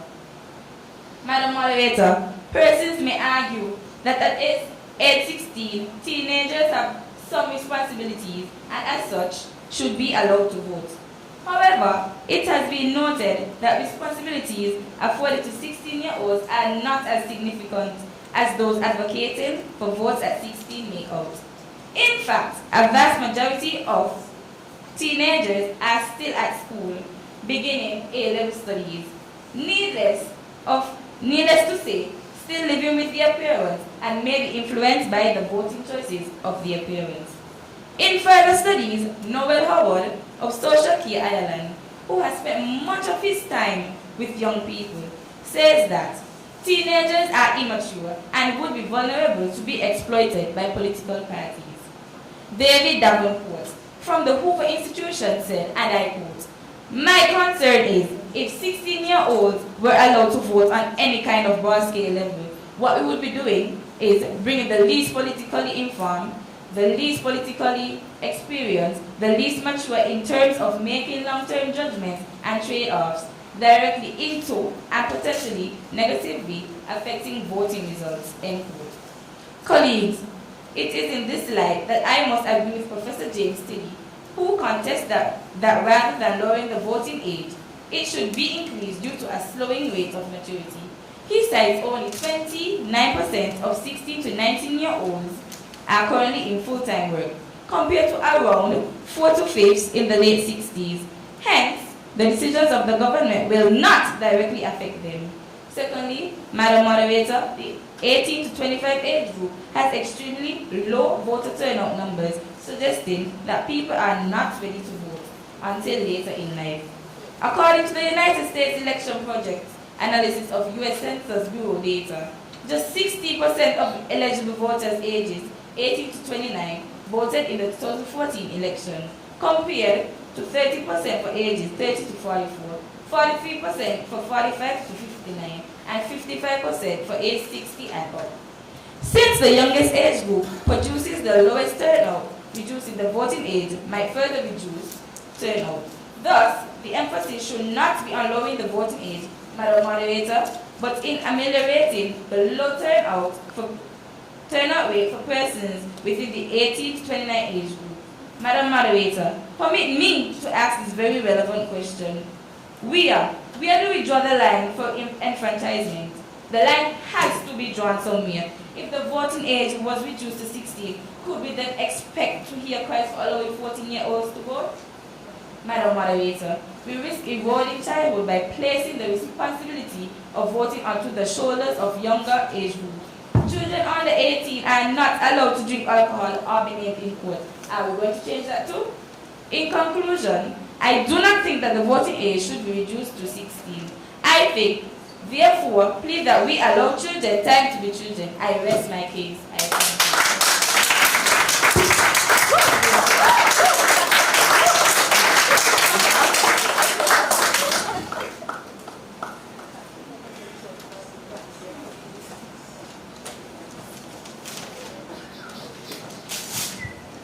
The speaker used 4 minutes and 58 seconds. At this time,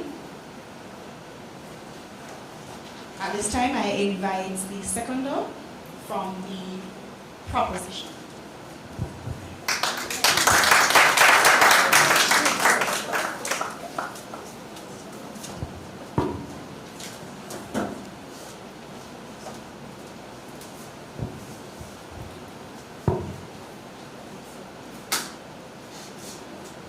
Ladies and gentlemen, good evening. I must further cement the argument that the voting age should be reduced to 16 by expanding 4 more points. Firstly, 16-year-olds today are interested in politics and other matters that affect them and should have a say in how they are dealt with. Greta Thunberg, a 16-year-old, is a typical example. At 15, Greta campaigned outside the Swedish parliament for more action to be taken against global warming. Her actions triggered a worldwide movement where thousands of students left school to march against global warming. Despite her age, she also addressed the United Nations just last year. Honorable judges, Greta was able to influence the world even though she was below 16. Additionally, in 2014, Malala Yousafzai, at age 17, received the Nobel Peace Prize for her work as an educational activist. Friends, issues such as climate change do not only affect 18-year-olds, but 16-year-olds also. Greta and Malala were given the opportunity to make a difference. If they can do it, so can we. Secondly, the voting age should be reduced to 16 because when allowed to vote, there was a higher turnout rate amongst 16-year-olds than any other age group. The Irish Times explained that the higher turnout rate of 16 and 17-year-olds was higher in a Scottish referendum than other groups, where 75% of 16 and 17-year-olds voted as opposed to 54% of 18 to 24-year-olds. In Ireland, it is estimated that over 1 million 16 and 17-year-olds would vote if the voting age is reduced. Just imagine how many young Kittians would be able to exercise their franchise if the voting age is reduced. Furthermore, the politicians elected today have a direct influence over whether or not we, the young people, inherit a livable planet. Therefore, why can't we have a say who those politicians are? A 16-year-old in St. Kitts and Nevis can attend and listen to political campaigns. In fact, each political party in St. Kitts and Nevis has a youth arm. The youth arm of the Labour Party and Team Unity conducts activities that allow the young people to hear their views, which directly influence decision making. So why must young people be so involved and yet denied the opportunity to vote? Madam Moderator, it is easy to say that 16-year-olds are not mature enough to vote. But the fact that we are here today debating about issues at this high level is indicative of our abilities. Moreover, every year, 25 young people, including 16-year-olds, are recognized by the government for their outstanding achievements in various categories. My friends, according to the Nation's magazine, Congresswoman Presley says, and I quote, a 16-year-old in 2019 a 16-year-old in 2019 possesses a wisdom and maturity that comes with 2019 challenges, hardships, and threats. A 17-year-old will bring with them the 2019 hopes to be the first in their family to earn a college degree. End of quote. Madam Moderator, I too want to echo the view of this wise Congresswoman. A 16-year-old in St. Kitts and Nevis will be no different. They will bring with them the 2019 experience of working in Ram Supermarket just to make ends meet. They will also bring with them the desire to attend university. In conclusion, let us not marginalize our young people by not allowing them to vote, but empower them. Political education should be offered at the CSEC and CAPE levels in St. Kitts. According to the U.S. Election Reform Group Fair Vote, evidence suggests that the earlier in life a voter casts their first ballot, the more likely they are to develop voting habits.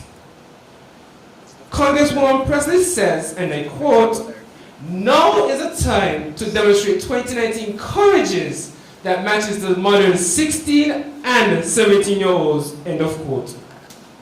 U.S. Speaker of the House Nancy Pelosi and British billionaire Richard Branson also endorsed a call to lower the voting age to 16.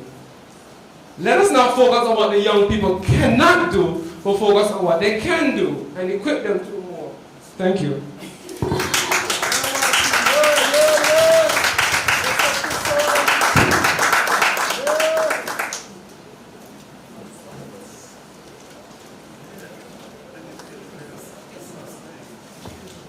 The speaker used 5 minutes and 32 seconds. At this time, we will allot 10 minutes for... Oh, my apologies. Why am I forgetting you? Okay, I'm so sorry. We have to invite the seconder for the opposition.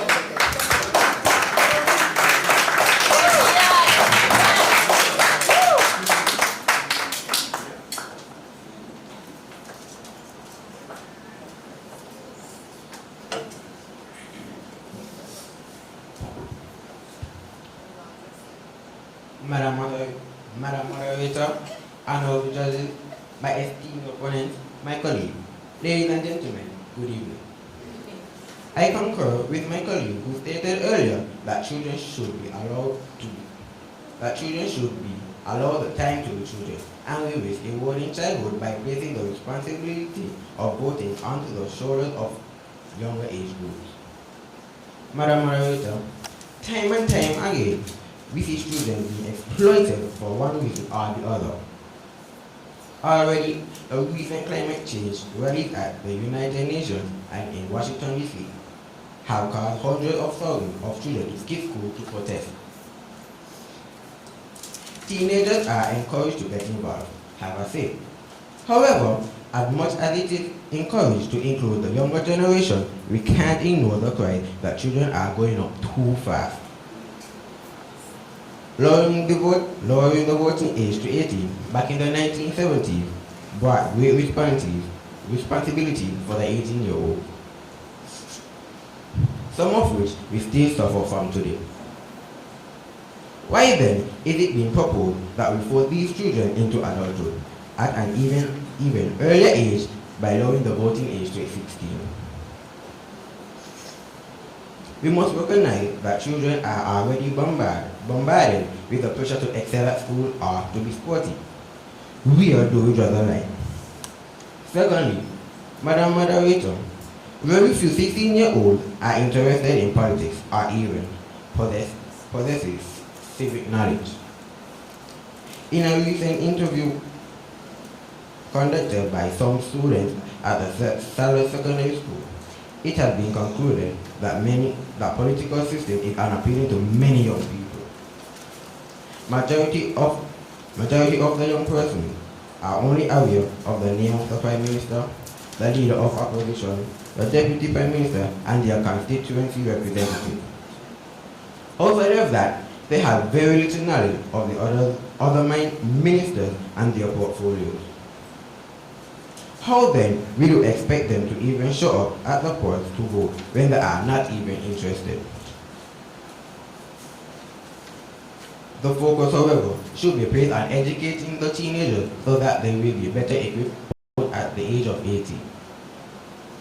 Additionally, Madam Moderator, 16-year-old will not be able to realize the real-life consequences that the result from their voting decisions, since the majority of them are not independent.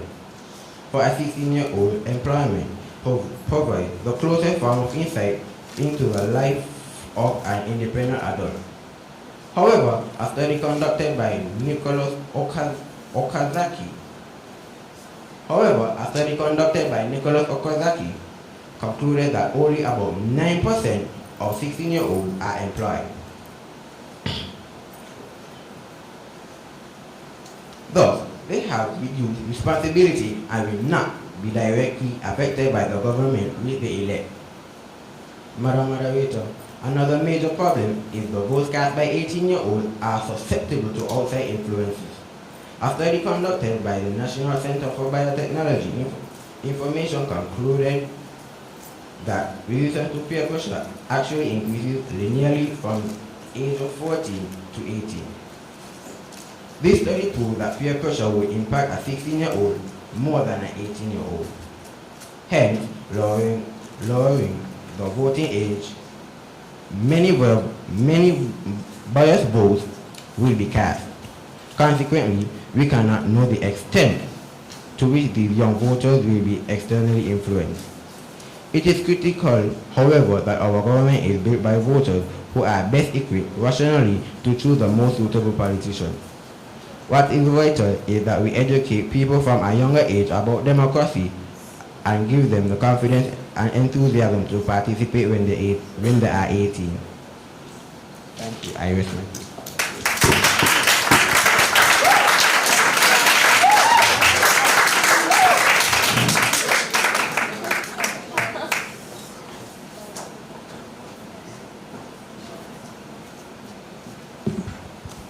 Notwithstanding my error, this speaker was able to complete his mission, and he completed it in 4 minutes and 29 seconds.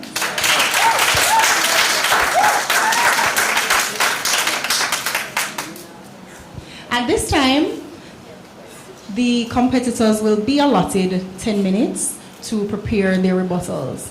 And I again am asking the audience to cooperate in keeping silent so that they could concentrate in preparing their rebuttals.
At this time, we will hear the rebuttals. I believe the debaters have had sufficient time to prepare. So we will first hear from the opposition. I welcome the opposition to give their rebuttal first. Please welcome.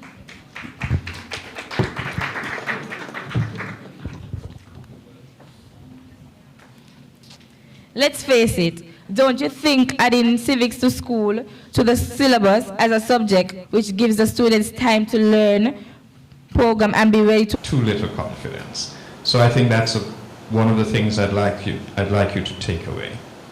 An important point also to bear in mind, and I know this might not be entirely fair, because you have the time constraints when you are in a debate of this kind.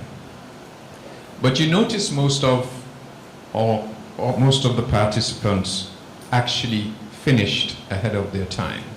It simply means that they were going too fast. And that in the circumstances, learning to time yourself as you deliver, it's quite useful at times to have a watch or a clock just beside you.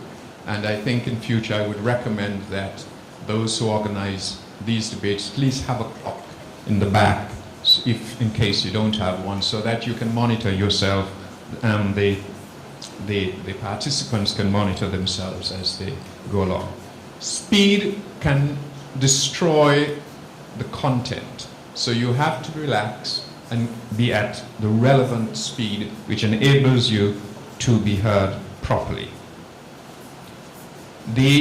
Another point I'd like to make is that in terms of the body language, you have to learn to use that very carefully, because on the one hand, it can be useful in assisting you to emphasize your point, but on the other hand, it can be a major distraction that destroys the very point that you want to make.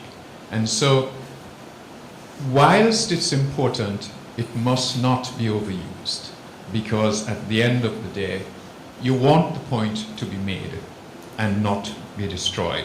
You know, you don't go two steps back, or one step forward and two steps backwards in making your points. Another point I'd like to make is that the use of the rhetorical question, when you throw it out, you have to make it clear. It should be understood that it's a rhetorical question, not that you're left lost in anticipation of an answer.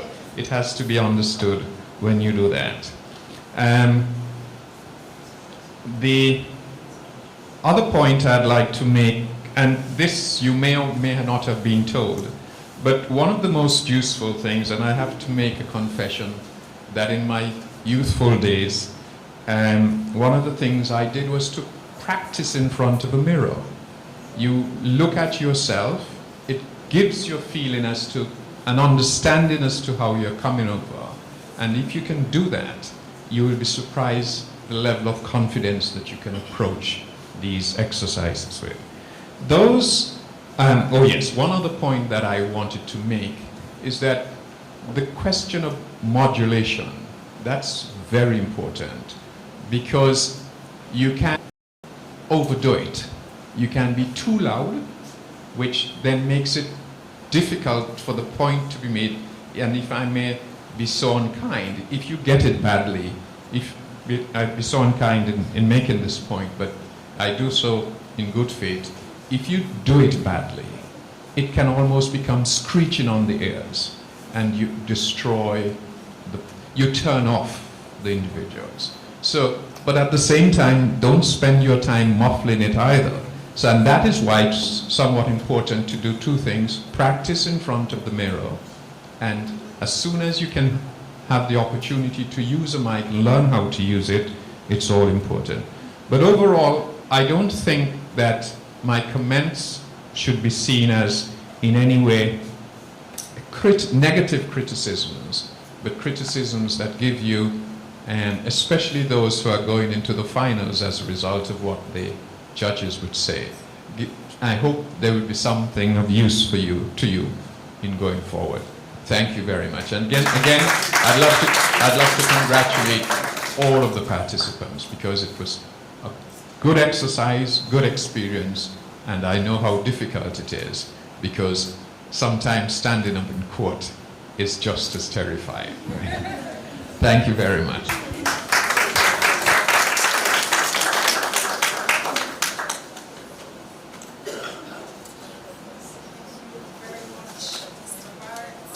Turn it on. Turn the mic on. Turn it on.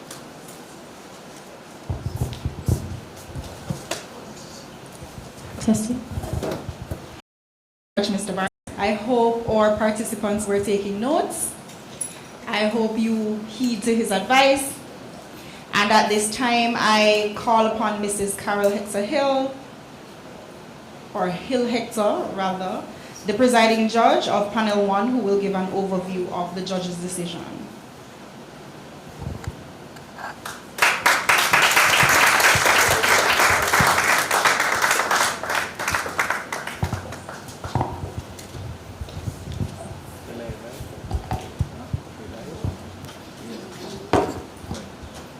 Good evening, everyone. This was a rather refreshing experience for me, and I'm sure no doubt for my the other members of my judging panel. What I'm going to do is just to give a few comments or observations that we made generally. So it's not so much about the performance as the moderator puts it, but it's just a few comments, certain areas of strength and weakness that we identified in the speakers collectively. So the first thing I wanted to mention is that we found that there was a lot of confidence in the room. All the speakers were quite confident and brave in their presentation. A few of them started out a bit shaky, but as we moved along, we saw the confidence building and growing, and by the time we got to the end, everything was together, and we thought that was very good. We found as well that there was excellent research. The research went far and wide, was not limited to the Caribbean, even though the topic that they were focusing on is about the Caribbean governments, or something being a burden on the Caribbean governments. They drew examples from as far as Asia and Europe, and we felt that was good in terms of their research.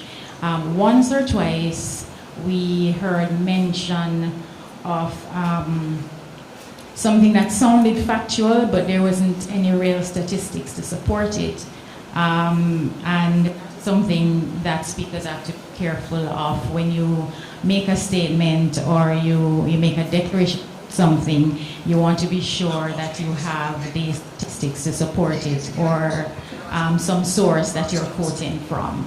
But by and large, most of the speakers handled that aspect of it very well. It was only once or twice came out, perhaps from only one of the speakers. The overall ability to engage the audience, we found that the speakers in the first debate did very well at that as well. They were quite good. As mentioned by the person who spoke before me, the gesticulations or hand movements can sometimes be a bit distracting, and so that is something that you have to be careful of. Again, it came up in perhaps one or two persons' presentation, so it's not something that was that all the participants suffered from, but we noticed it and thought it was something that we could mention. On the downside as well, you have to be careful when you are making a presentation that you are consistent throughout. When you have an opening remark, you don't just want to put it in for the sake of having a nice quote or a catchy phrase to start with. It sometimes conflicts with your presentation. And we found at one point that the opening remark seemed to have been going in the opposite direction from where the speaker was going. So again, you might want to make note of that, especially if you're going to be moving on to the next round. At this point, we don't know who will be moving on, but it's something that you might want to note. In relation to the structure of the presentation, some speakers started out with an or basic structure, and then as they go along, they were able to amplify each point. For those speakers, we were able to follow very well, go all the way with them. There are other speakers who had excellent points, but not having started out with that structure, it meant it was harder on the ear. So you had to be paying keen attention, and you had to be following all the way in order to digest, if you will, all of what that speaker was saying. And so it will be at the Newtown Community Center, and in Nevis it will take place at the Red Cross building. Now I encourage everyone to take full advantage of this opportunity. We have a number of attorneys who will be present at these legal aid clinics, and the consultation is completely free to the public. This is an opportunity that you should jump at. We have some of our brilliant legal minds that are willing and able to provide these services to the public on Friday, November the 22nd, so take full advantage. And on Saturday, the 23rd of November, at 6 p.m. in Nevis, there will be our Moonlight Glow charity walk, run, and fun. Registration is still open, so please see one of the members of the Bar Association so that you can sign up and they will give you more details. It will take place in the lovely Queen City, Nevis, so that should be a very exciting one. Now the floor is open to the audience to make certain comments. Oh, look for first person, okay. Very well, the mic is being handed to her.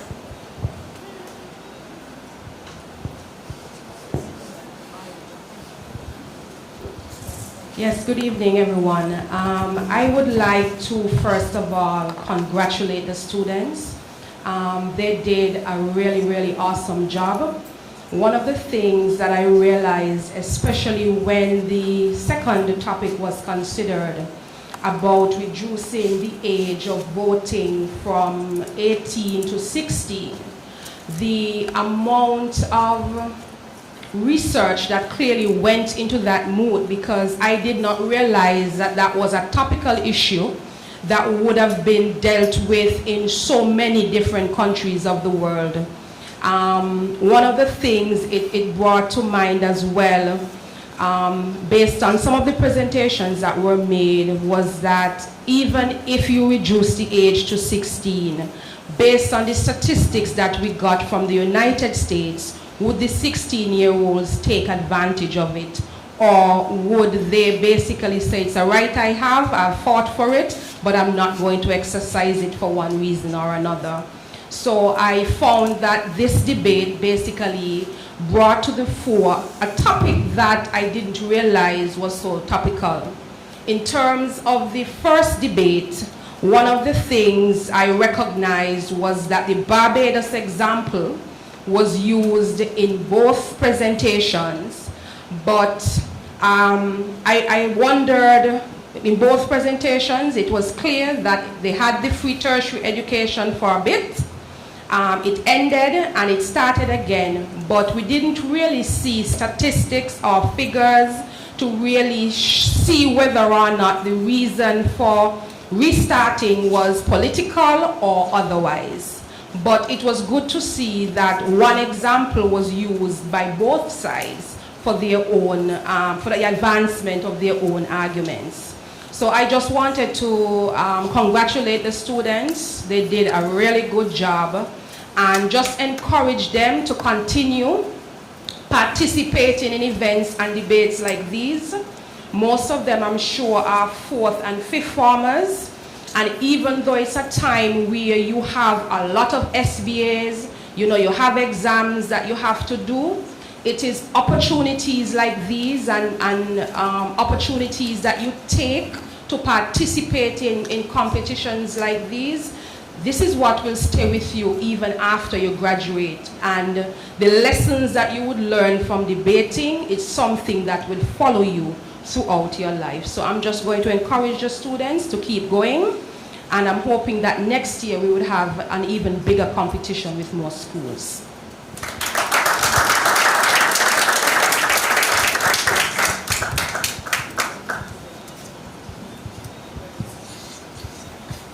Thank you. Good evening to everyone. I want to commend again, in addition to those who have commended before, all the students who participated in the debate tonight. You all did very well. I just want to make a bit of recommendation to the students. I want to encourage you to take your presence here as a part of your personal development and your personal education. I try to encourage students to consider involvement in activities like these worth being placed on your resume, on your CV. Include it. And I always say that sometimes these things are just as valuable and sometimes more valuable or equally valuable as your CXCs. Everybody else has CXCs, it's not everybody else who has participated in a debate of this nature. So don't take it for granted, even if you didn't participate and you were part of the team, or I would even say if you were here, right? Everybody may not agree that you should put it on the resume, but it doesn't matter whether people agree with it or not. The fact is that people who look at you or at what you presented to them will note these things, and it may very well give you the edge. Thank you.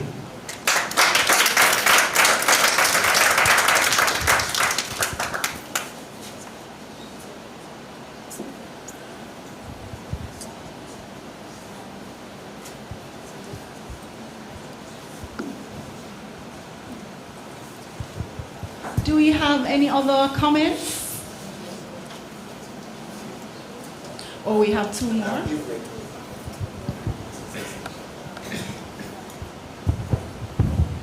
Good evening. I would also like to congratulate all the students who have participated tonight, those who even came in attendance. I would actually challenge most of us who are here in terms of the information received. Were we familiar with the debate surrounding the 16-year-olds being available to vote, or for those who would have argued the education and free education in Barbados? Before this debate, were many of you aware that it was there for a period of time, it was cut out and then it was put back in? Or even more pertinently, do you know that most of our Caribbean leaders now today would have benefited from free tertiary education, including our former Prime Minister, Dr. Denzel Douglas, here would have benefited from free tertiary education. So there's a bit of information that I'm glad I came because I did not know, so thank you for informing me.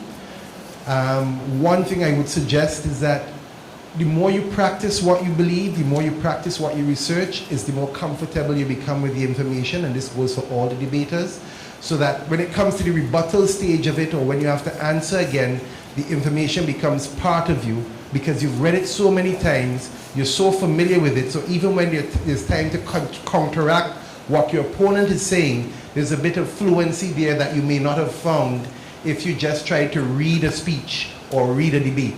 So what I would want to encourage, no matter who goes forward, whether it is for this debate or for other debates or other types of public speaking, take that additional 5-10 minutes. I think the Honorable QC Bart suggested do it in front of a mirror.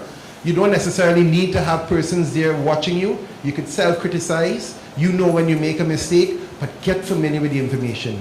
Become one with it almost, so that no matter what happens out here, if you make a mistake, you catch it again. If your opponent throws a boomerang at you, as it were, you'll be able to dodge it and come back with something of your own because of that familiarity. But congrats to all that are here, congrats to all that are presented, and I really do hope you guys continue in the spirit that you're doing.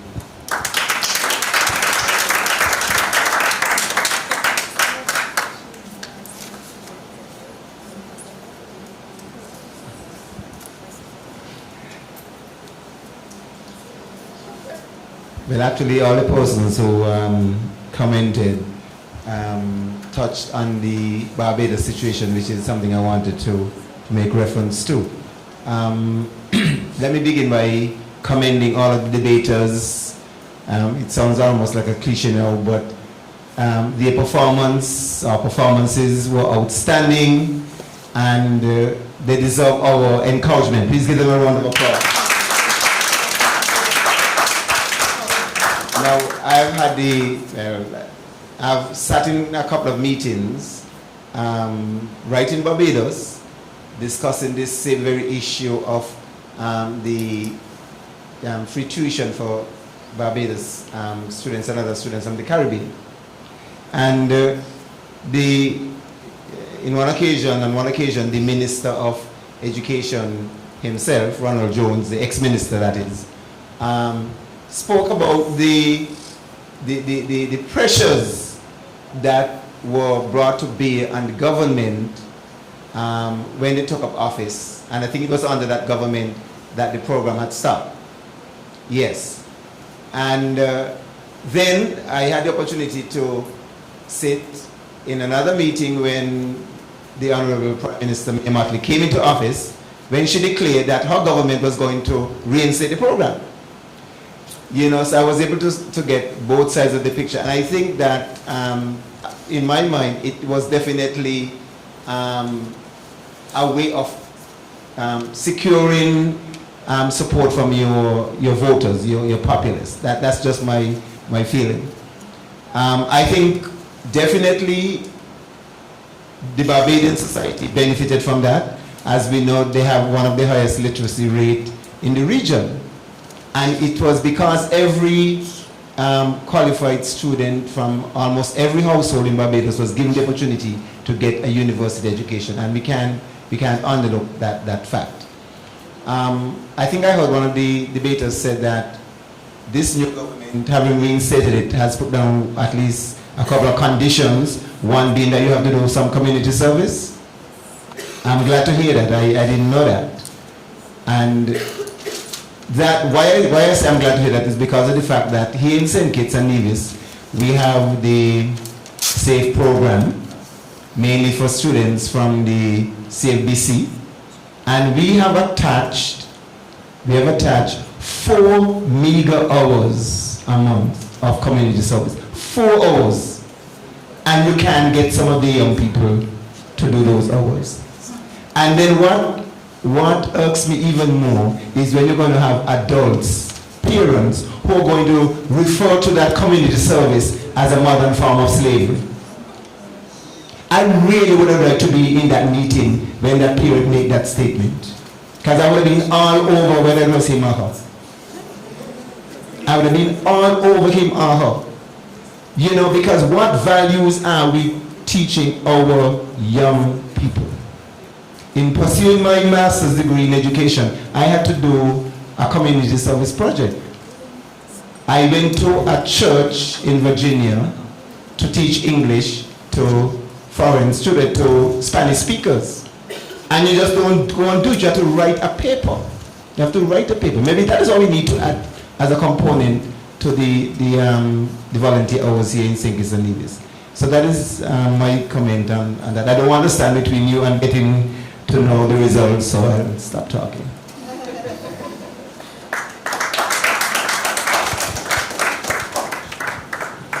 Thank you very much. At this time, I invite Mrs. Delia Joseph Rowe, who will give brief comments on debate number 2. Please welcome her.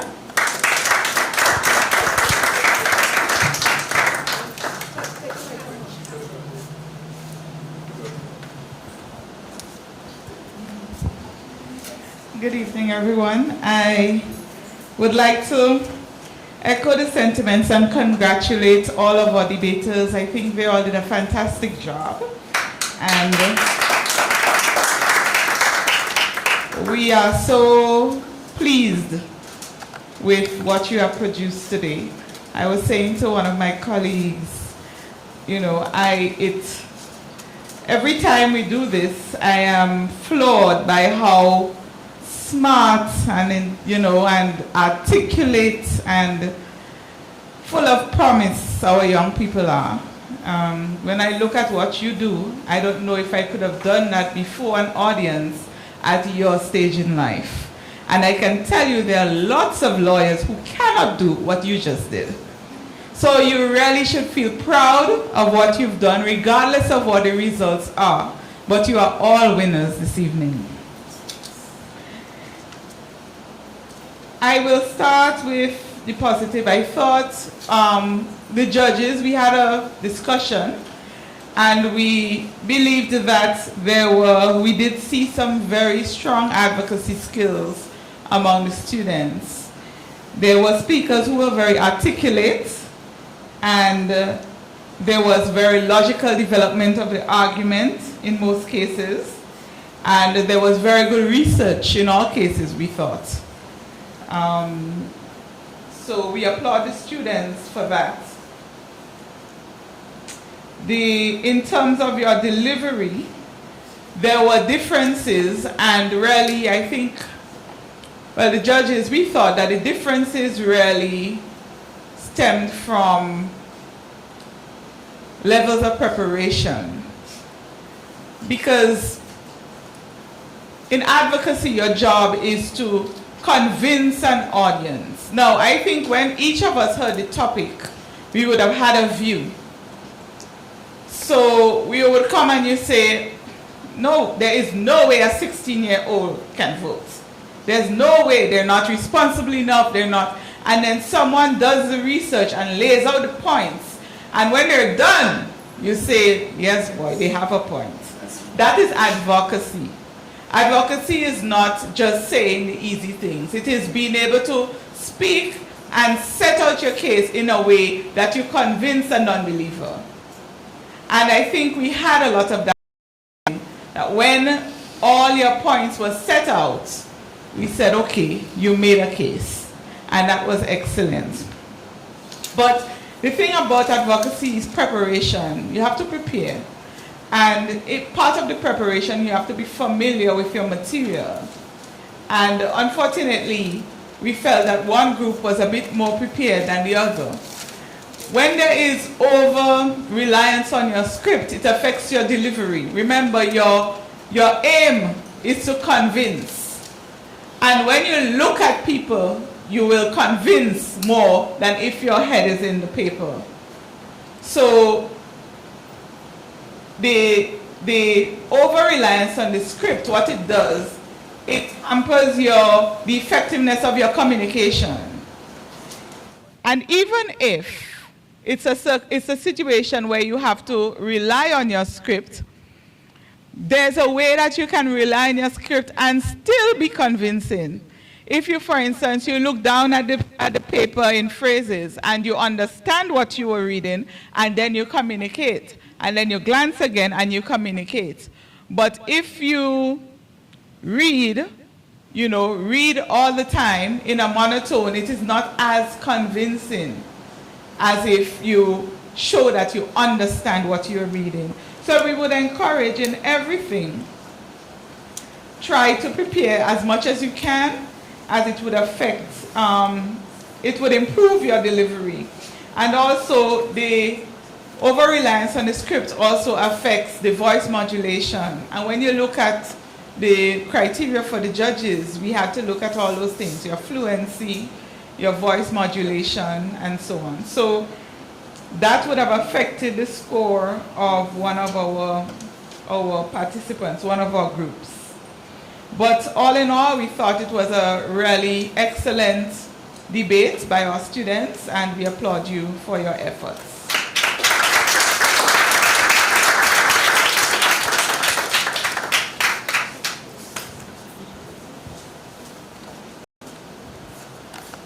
Please don't leave, Mrs. Joseph Rowe. At this time, we will be issuing the trophies for participation. So as I call your name, please come forward.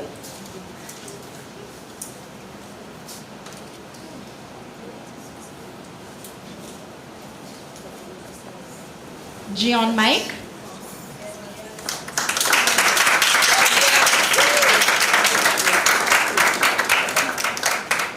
and he is from Sadler's Secondary School.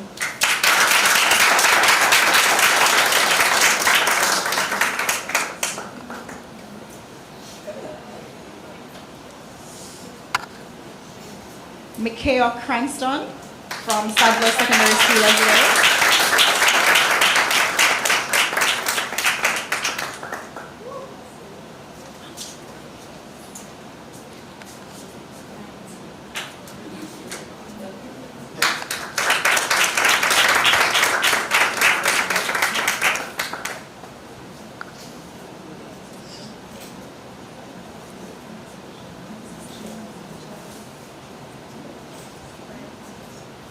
Jaden Sebastian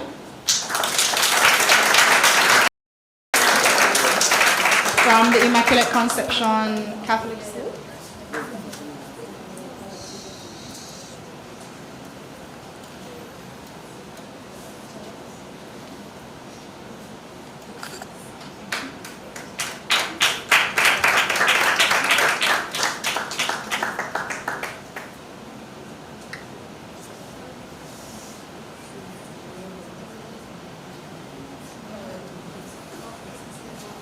Alex Marshall from the Immaculate Conception Catholic School. Or a representative might accept the trophy on his behalf.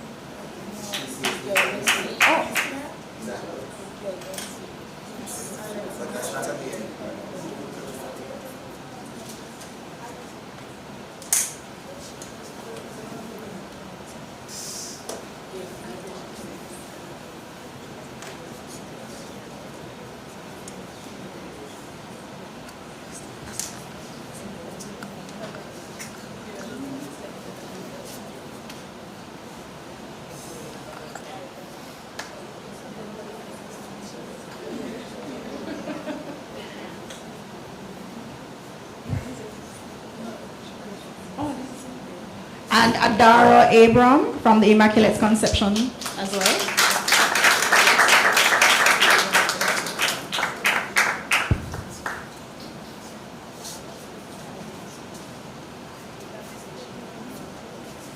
Might we give a final round of applause, congratulating our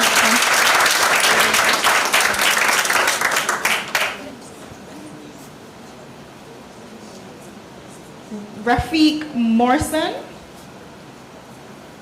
from the Washington Archibald High School.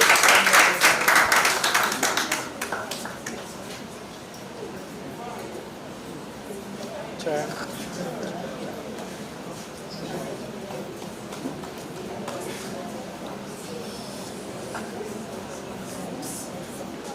Daniel Thompson.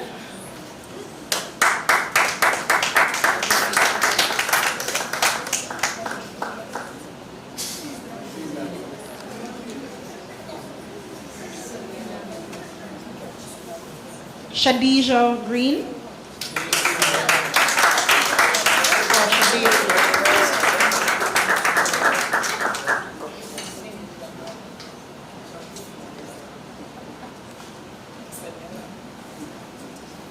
Tremaine Bell.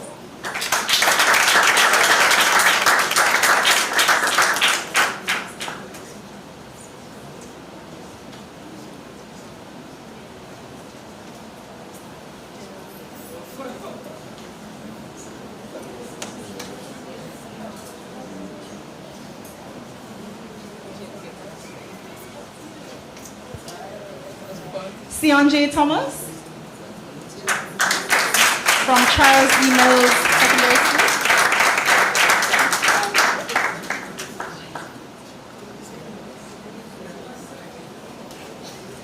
I definitely will not get this name right, but I will attempt. Keishania Wyatt. Did I get it right? Okay, I got it right.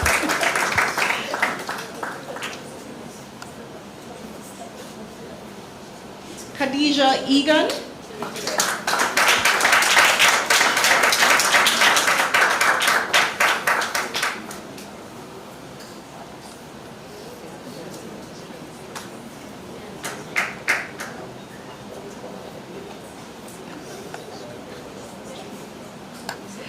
Dariela Warner from the Charles E. Mills Secondary School.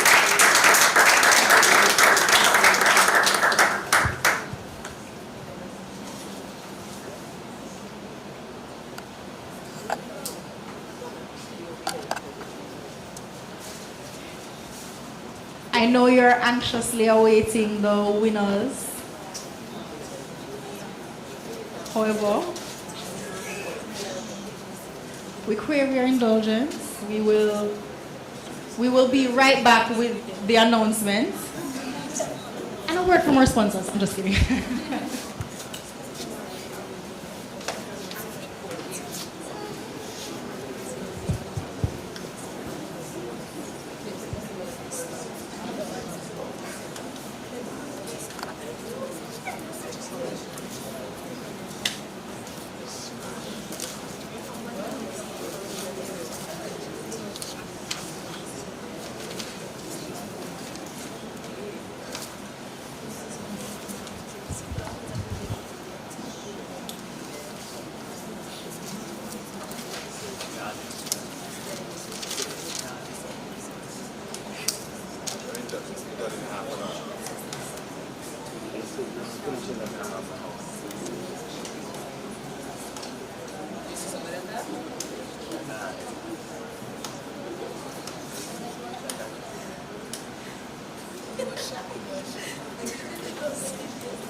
Stand, not yet.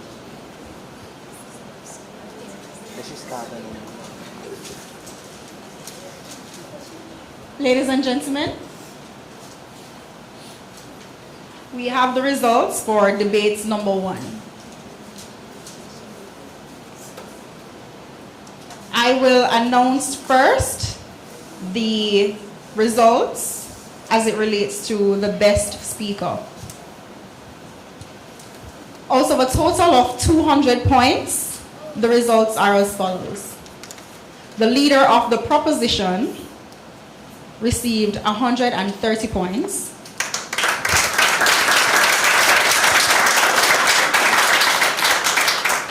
The leader of the opposition received 138 points.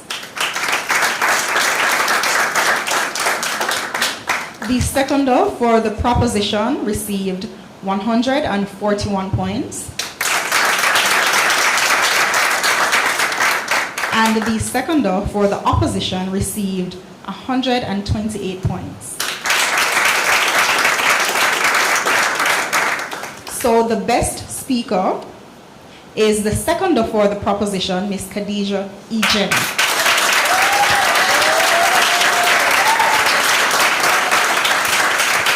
The prize is a gift certificate from TDC Business Center, and she will receive her prize on Friday. Now, the best speaker is not necessarily from the winning team. I will now announce the results of the debate. The proposition, Charles E. Mills received 617 points out of a total of 780 points.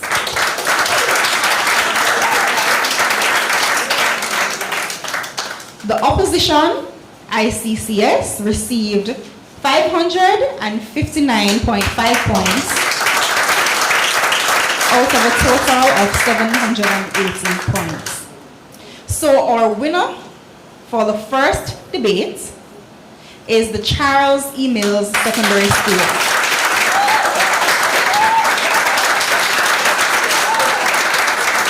And they will advance to the finals on Friday. Congratulations, Charles E. Mills.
I know you have been waiting a while, but I finally have the results for debate number 2.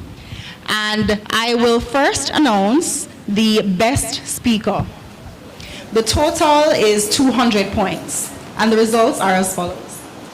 The leader of the proposition received 146 points.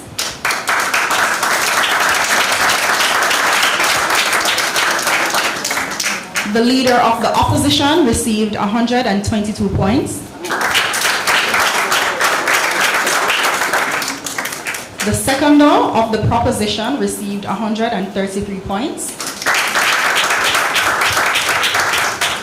And the seconder of the opposition received 110 points.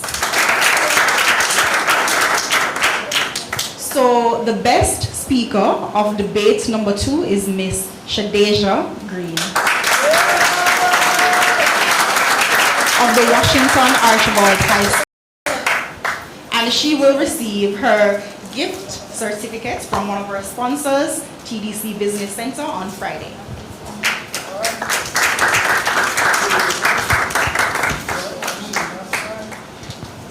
Now for the scores for the overall debate. The proposition, Washington Archibald High School, received 614.5 points out of a total of 780 points.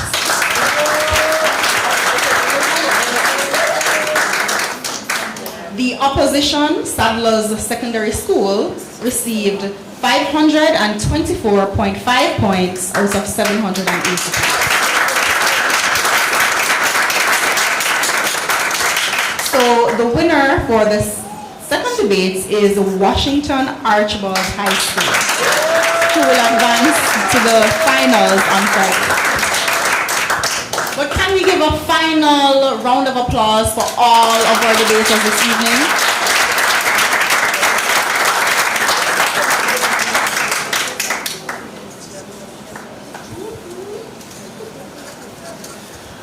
I invite Miss Taliba Byron to give a brief vote of thanks.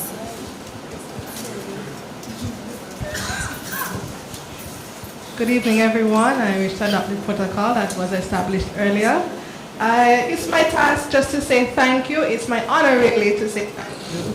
I wish to thank the moderator, Ms. Rochelle Duncan, who stepped in at short notice to moderate these proceedings after we had an incident this morning. And I want to say thank you, Rochelle. You did an amazing job on such short notice.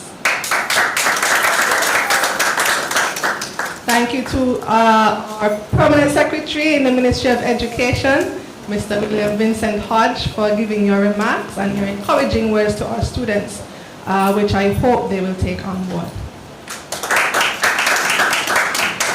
Thank you to Pastor Gums. I believe she left, but we want to record our thanks to her for invoking God's presence earlier today.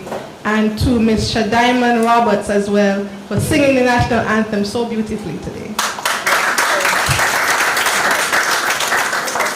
Thank you to all of our judges. I will start with Magistrate, Her Honor, Ms. Karen Hill Hector, and her panel, Mr. Garth Wilkin, Mrs. Tashna Powell-Williams. We say thank you to them. And it's Powell-Williams' birthday today, and she spent it with us. Imagine that. So we say thank you. And then our chair of the second judging panel, our president of the St. Kitts and Nevis Bar Association, Mrs. Delia Joseph Rowe, thank you. She's very busy this week. This is Law Week, and here she is tonight taking the time to judge this panel today, to chair the panel, and she was ably assisted today by Mr. O'Grenville Brown and Miss Leah Clark Chatterton. We say thank you to them as well. Thank you to all of the students who took part, all of the coaches, all of the teachers, the principals. We really appreciate your support. The competition would not have happened without you today. Of course, our best speaker judges, we had Mr. Delano Bat QC and Mrs. Simone Bullen Thompson, two of our various team luminaries, if I may say so. And we say thank you to them for being here. Of course, our auditors, the firm of Lance, Monish and Associates, we say thank you to them for doing their tallies today, and they will be back on Friday to do their tallies again. Thank you to all. And our trusty timekeepers, Mr. Malachi Ferguson and Miss Glenisha Hobson. Thank you. Thank you, Dr. Okay, so we will see all of you on Friday. Thanks to our videographers. We had Chameleon Media sponsored the broadcasting of tonight's event. We were live on Facebook and on YouTube, and we say a huge, huge thanks to them for sponsoring our broadcasting today. Thank you to all of our sponsors. Thank you to the Bird Rock Beach Hotel for hosting us. See you on Friday.